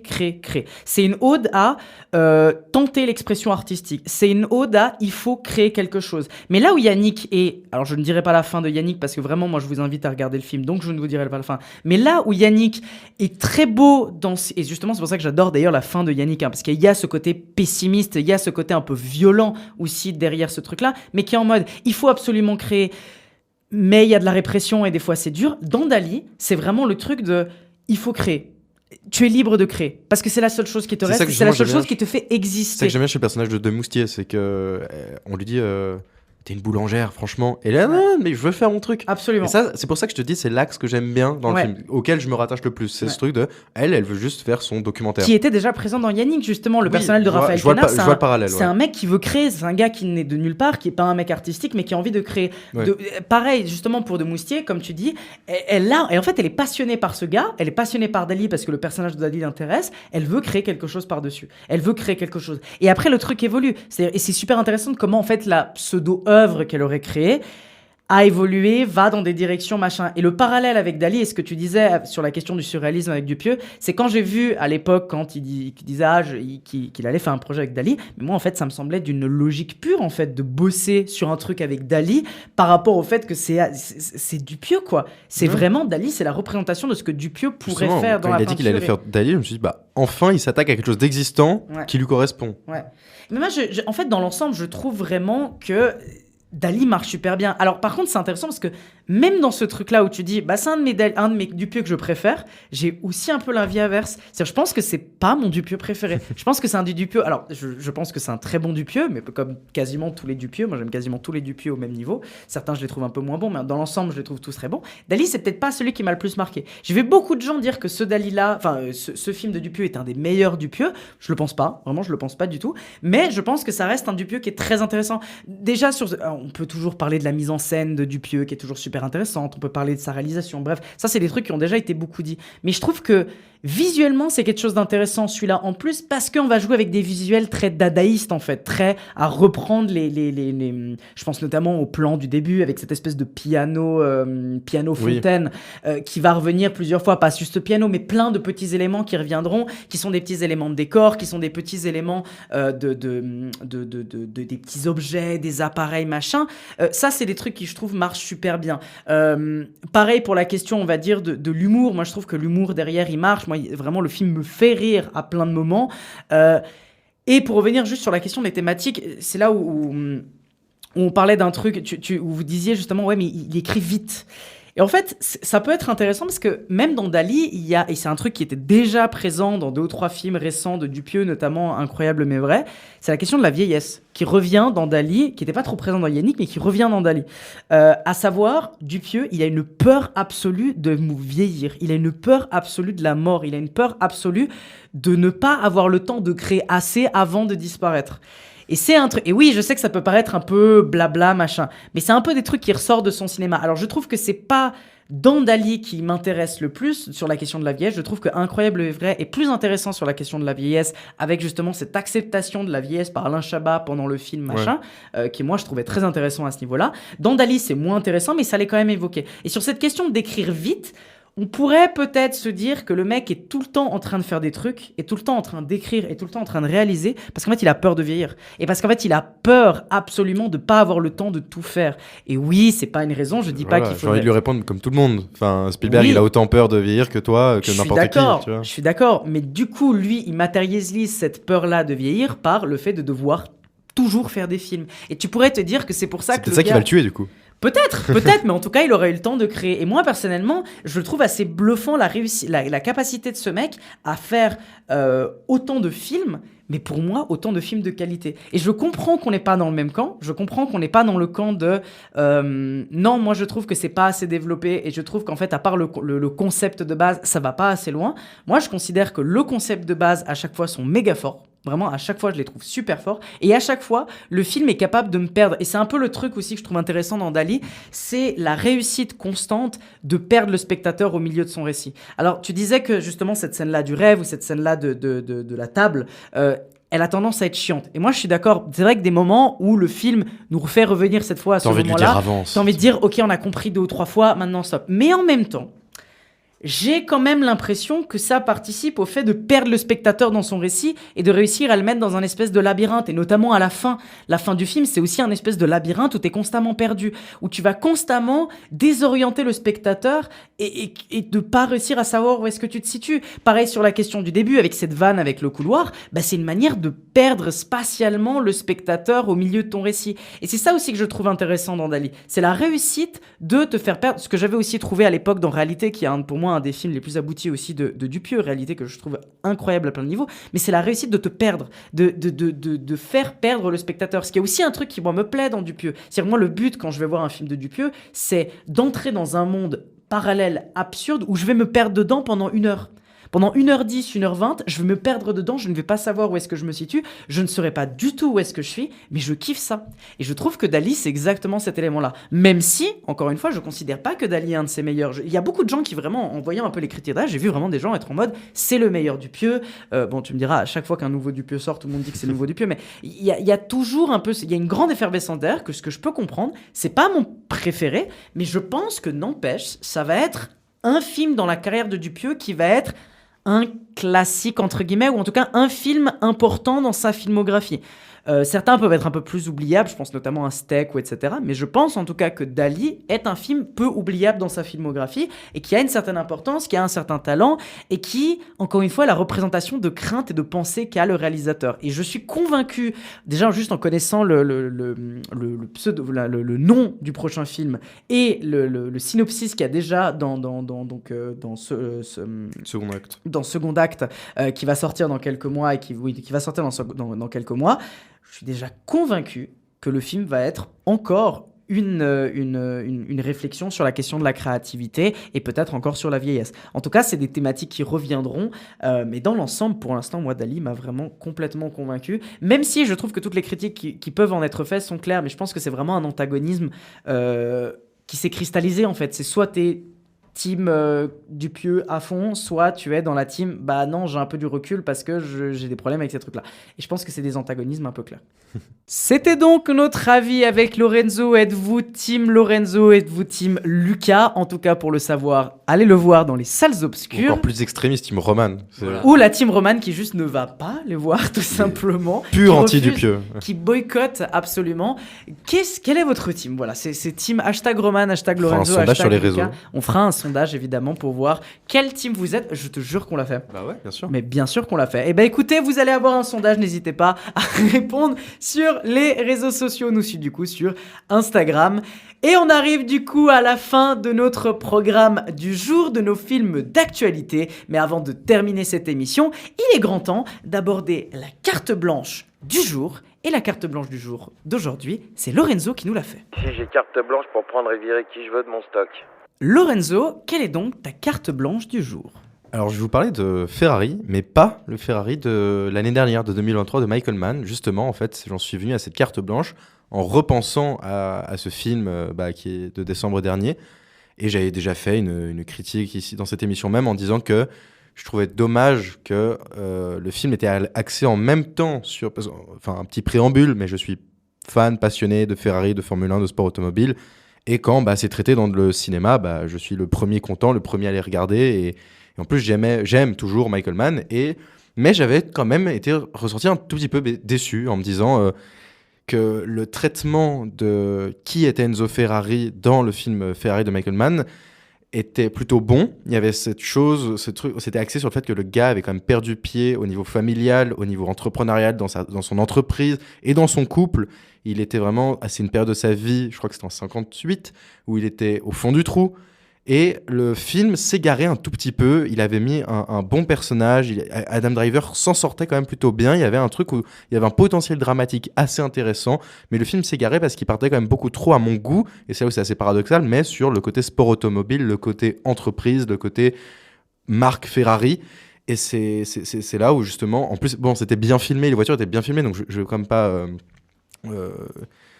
totalement craché dans la soupe, j'ai quand même apprécié le film, mais il y avait quand même quelque chose où on tenait un bon drame et on est trop parti sur quelque chose d'entrepreneurial, comme je sais pas si vous l'avez vu autour de la table, ou vous auditeurs, Le Mans 66, qui était là, pareil, à contrario, purement axé sur deux marques de voitures qui se font la guerre, et on va pas plus loin, on va pas chercher midi à 14h, c'est comment on construit une écurie de sport automobile. Et du coup, avec ces petites amertumes, ça m'a fait penser au film Ferrari, mais de 2003, de Carlo Carlet. C'est un film qui est passé totalement inaperçu, personne ne connaît. Et c'est pour ça que j'aimerais en parler aujourd'hui, parce qu'en fait, c'est, on va dire, le penchant réussi, d'une certaine manière, de Ferrari de Michael Mann de 2023. 20 ans plus tôt, les Italiens, en autoproduction et de manière totalement inaperçue, avaient déjà fait un film sur Ferrari. Et on s'axait uniquement sur sa vie, uniquement sur qui était Enzo Ferrari. Et pour ceux qui connaissent ou non sa vie, il avait une femme, Lina Ferrari, et une amante avec qui il a eu un fils, Piero, qui est actuellement le PDG de la boîte, et qui, en fait, ça a vraiment brisé sa vie sur le rapport entre sa femme, sa vraie femme, et son amante avec qui il a eu un enfant. Et son fils décédé, c'est là où tout l'axe est important sur ce film que je vous conseille, c'est avant cette liaison, on va dire masquée, cachée, qui était cachée pour personne. En fait, toute la ville était au courant, tout le monde était au courant. Même sa femme, sa vraie femme, Lina, était au courant que Ferrari le trompait, que Enzo le trompait. Mais avant ça, ils ont eu un fils qui s'appelait Dino, et qui est mort très très tôt à cause d'une maladie. Et il y a ce truc qui imprime dans le film de Michael Mann, mais qui est beaucoup beaucoup plus exploité dans le film de 2003. Et enfin, j'ai cité le nom du réal, Carlo Carlet. Si jamais sa carrière avant, après et maintenant, il n'y a rien à retenir. Et en fait, même Ferrari, d'une certaine manière, pour beaucoup de gens, ce gars est un triste inconnu, ce film est inconnu. Mais je voulais justement mettre le doigt sur ce film, de sa carrière, de ce gars dont on ne connaît pas grand-chose. J'ai vu les films, enfin j'ai vu sa filmographie, il n'y a rien à retenir, c'est mal noté, les critiques sont horribles et puis c'est passé inaperçu. Mais là-dessus, sur Ferrari, je vous le recommande, même si vous n'êtes pas du tout, mais alors vraiment pas passionné par la marque, l'écurie ou qui est Enzo Ferrari, parce que c'est un vrai bon drame.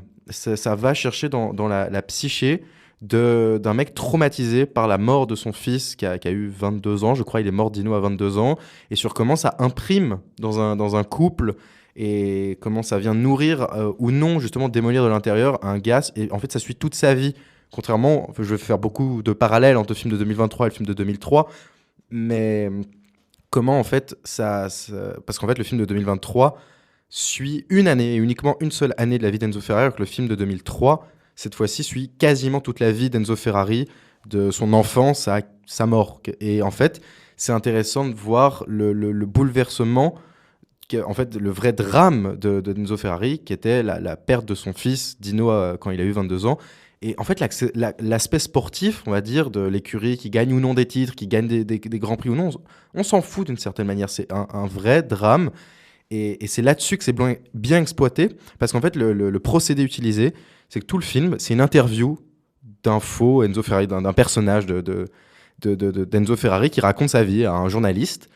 Et plus l'interview avance, plus le journaliste va beaucoup, beaucoup axer ses questions sur Dino Ferrari et sur la relation qu'ils ont eue et sur à quel point ça a impacté Enzo. Et Enzo, pour ceux qui le savent, c'était quelqu'un de très froid, de très méchant, de très aigri, en tout cas au premier abord, avec les gens qui ne connaissaient pas. Dans son entourage, c'était beaucoup plus compliqué. Dans sa vie personnelle, c'était encore plus compliqué. Et c'est intéressant, justement, de voir ça dans le film de 2003 ou le film de 2023, mais justement, il y a ce journaliste qui va percer la coquille, et il y a ce personnage-là qui, au début du film, c'est la success story, c'est le gars qui a construit une marque légendaire, et waouh, c'est merveilleux, et en tant que fan d'automobile, on se reconnaît là-dedans. Et en fait, plus ça avance, plus on vient nous dire, le journaliste vient nous dire, on s'en fiche, on va vraiment, Enzo, on va rentrer dans qui tu es vraiment, et tes vraies fêlures d'homme et d'être humain.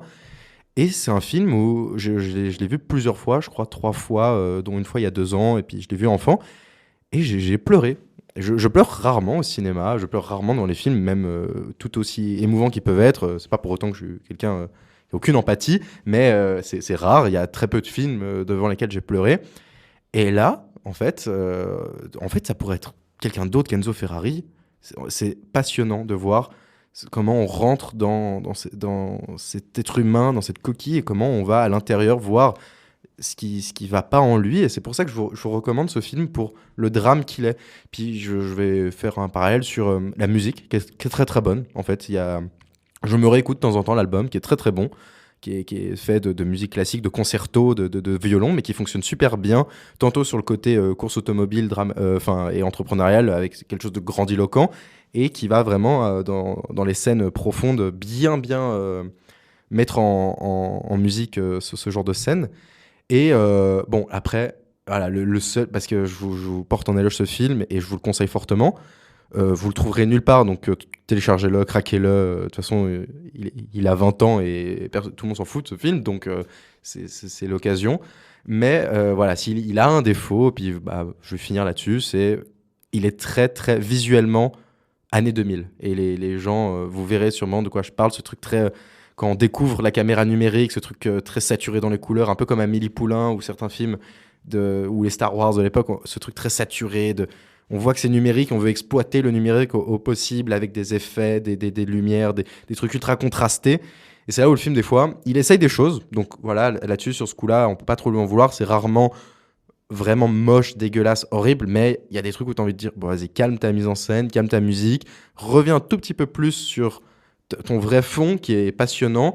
Et voilà, jamais, on va dire, la mise en scène et la réalisation ne vient gâcher ou interrompre ou mettre des balles dans le pied de la narration et de l'histoire, mais de temps en temps, c'est pas très beau ou subtil, mais sur vraiment ce que ça raconte, là, c'est beau et subtil, sur cet être humain et ce que ça dit. C'est pour ça que je vous recommande ce film Ferrari de 2003 de Carlo Carlet, qui est passé totalement inaperçu, donc c'est une occasion de découvrir un film, que vous soyez fan ou non de Ferrari, je vous le recommande fortement. Merci.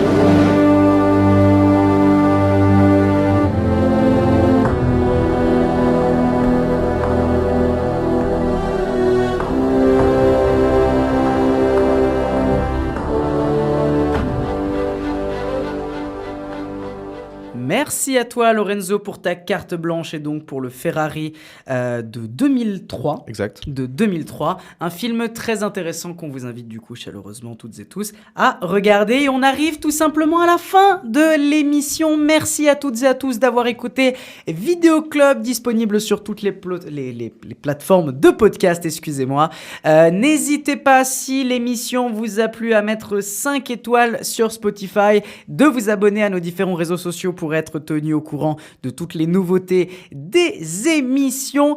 Un très très grand merci encore une fois à toutes et à tous de nous avoir écoutés, et je donne évidemment les dernières paroles à Lorenzo et Roman. Lorenzo et Roman, on commence peut-être directement avec toi Roman. Roman, un petit mot de fin. Déjà, mon micro marche pas. Le micro ne marchait pas, mais tout va bien maintenant. Petit mot de fin, oui, à la prochaine fois, hein, comme d'hab, on sera là. Probablement, on sera là. On sera là. C'est très clair, on sera là. Oui.